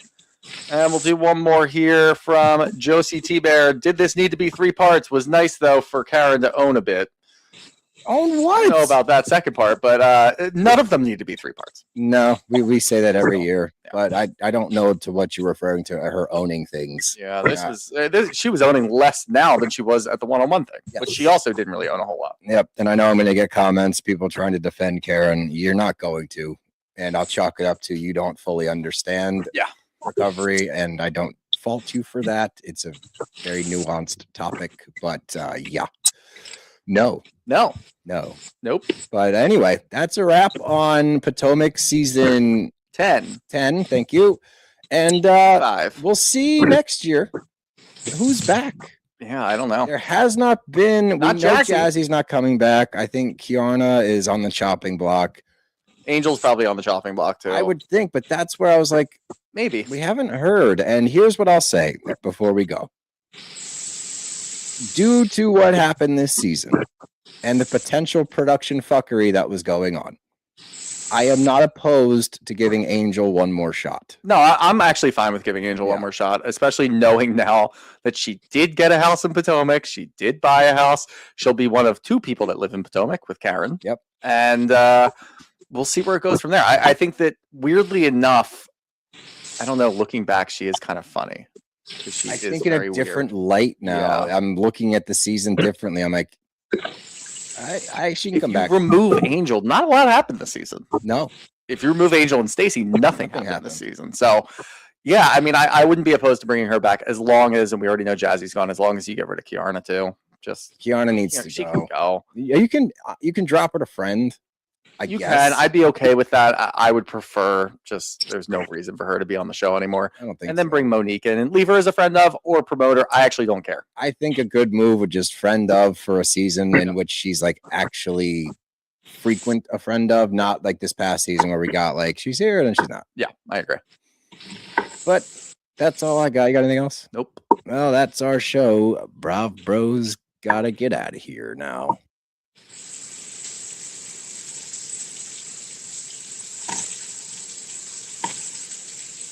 All right, I'm going to drop YouTube out. This is a good time. Let me see if there's anything else I can put on. Recently welcoming a child with New England Patriots wide receiver Stephon Diggs. I don't know while who this. enjoying Y'all know success her? with her album "Am I the Drama" and accompanying a sold out show. Oh, Tasha, girl, what done happened? Oh, is that the girl? Tasha, this the girl that was you need the whole 3.5, bitch. You she ain't was asked for a watching- meal. You feel what I'm saying? Like you ain't be like, damn, I owe 3. Let me ask my people for 500K. Bitch, you went all the way hard. You want the whole thing, Tasha. Oh, girl, you out of pocket. You out of pocket, Tasha. And let me tell you why I say you out of pocket. Because you did this to yourself, eh? Yes, you did. You did this. This no debt to pay. When Cardi hit you up the first time and said, take that down, you should have took it down. But let's fast forward. Let's say I wipe my ass with these cease and desist. And you decide to move forward. That's your lick to pay, Tasha. Okay. And you know what's worse? In my opinion, this is just me. Because there are people who really support her and love her. They're going to help her. But I got to say it out loud. Tasha K make more money in a month than y'all make in a year. Yep. Did y'all catch that? I just couldn't see, and again, knock on wood, you feel what I'm saying? I just couldn't see coming on here asking the regular people for 3.5 million. Yeah.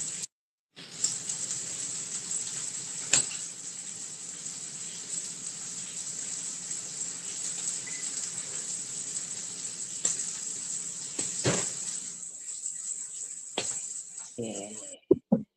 If I'm around the people with it, yeah. I just couldn't see myself doing it. This is Tasha's debt to pay, not the winos. Tasha had many occasions to retract the shit she was doing and saying. Tasha came on the internet and told us she wipes her ass with cease and desist. Not only that, Tasha went in court and on record, allegedly, from what I can recall, literally said out loud, yeah, I be lying.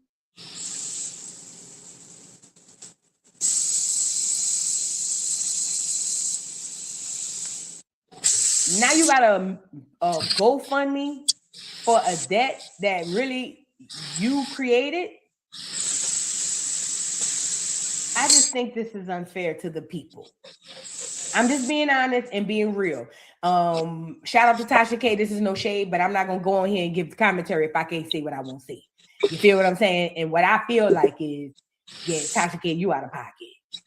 There's no way you can ask these poor people for money to help you on this GoFundMe. And I know you make more money than 80% of the people on your chat.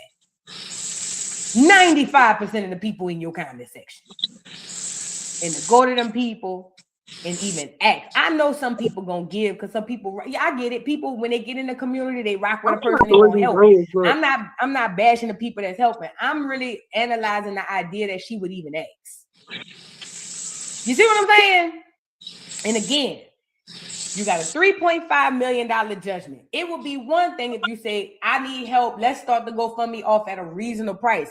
You want $3.5 million off the cuff?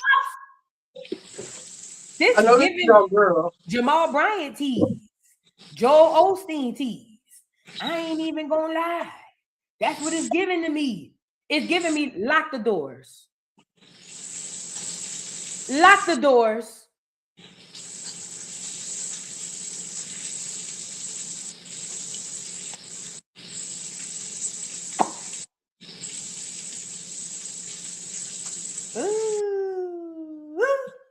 $3.5.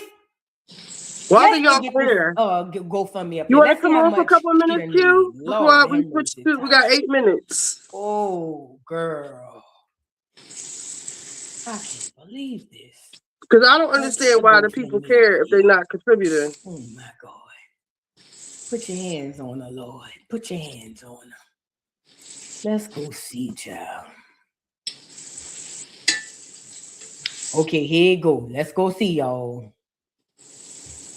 Okay, here you go. Out of the $3.5 million, she's got $6,848 raised. And again, shout out to everybody who's donating. I don't feel no way about the people who's donating. You support the people that you love. That's what you're supposed to do. Shout out to them. I wouldn't even feel bad about anybody who want to donate in the future. I think that it's dope that y'all supporting this lady. But I just think that knowing what I know on this side of YouTube, and I don't know what Tasha K make in her personal life. I never looked into that lady stuff. I don't do all that. But I do know that when I came on the internet, she wasn't arguing with nobody who make less than $40,000 a month. Now we have to GoFundMe for $3.5 million, and we need the winos to pay for it. And again, I'm not saying Tasha's saying they have to. She's just asking. You feel what I'm saying? Like she said in her thing, the GoFundMe the debt gonna get paid regardless. But my thing is, if the debt gonna get paid regardless, then just pay it. That's what I would have did. If the debt was gonna get paid regardless, and I'm gonna eat that, I would have just ate it. I would have been like, all right, fuck. I'm gonna have to cut back on some stuff. I might have to sell some stuff. Whoop de whoop. You feel what I'm saying? But I'm gonna just have to eat that.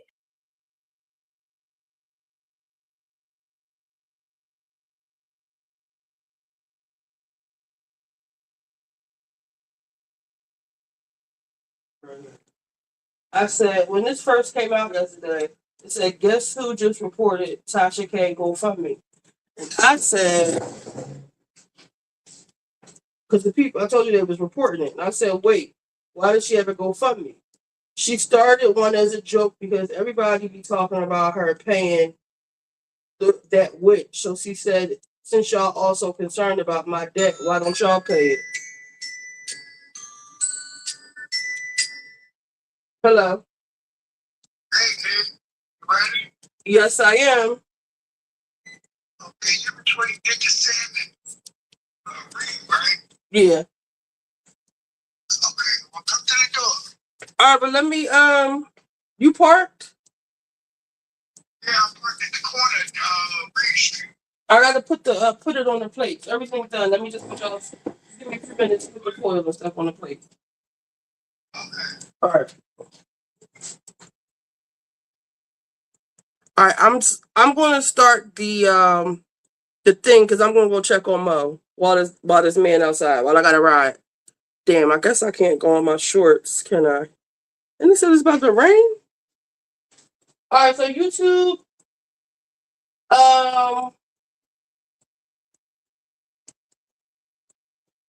We're going to add Twitch.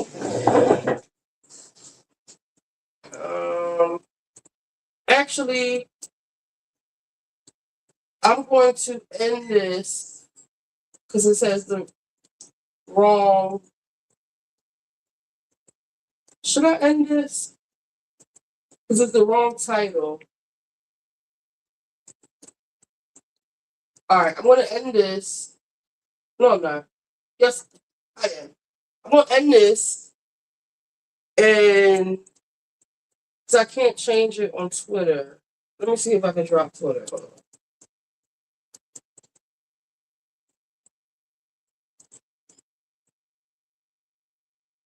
Okay. Now let me see if I can add it back. Well, I'm going to put the thing on in the background. And we can still go check on Mo. Let me see if I can add Twitter and Twitch. Twitter. Married to the watch party. Oh, I finally know how to do emojis. Control, command, space, party. All right. Delete. See. That man just really showed up at my house before calling.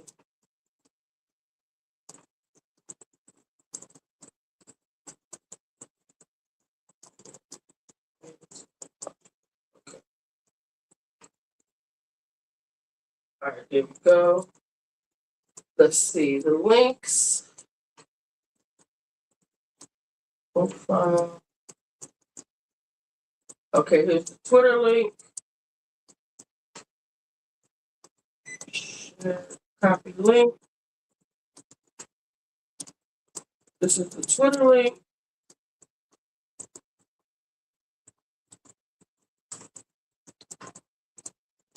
That was Twitch. This is the Twitch link.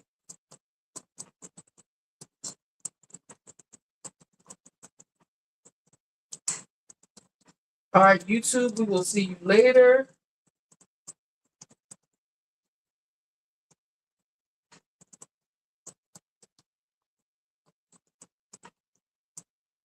Wait, is this the new one? Oh, the new one will come on at 9 o'clock anyway. Well, I'm gonna put this on now anyway. We can watch the old one. Damn, I don't know that. I wouldn't have canceled the. Should I leave this up? What should I do? Y'all wanna watch the old episode? Last week's episode? Yeah, did I watch it last week? Was it snowing last weekend? I don't remember it. Or do I? Oh yeah, they was on the bus arguing. Heavenly was drunk. Let me get these plates together.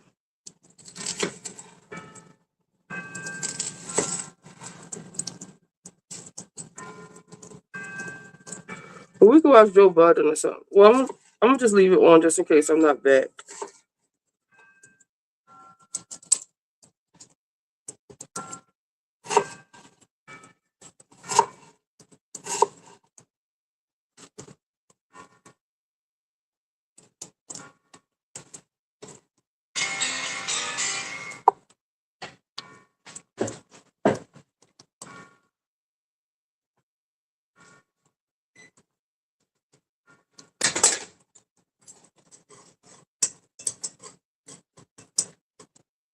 All right, what happened to? So this is actually the old episode. Okay. All right, YouTube, we'll see y'all later.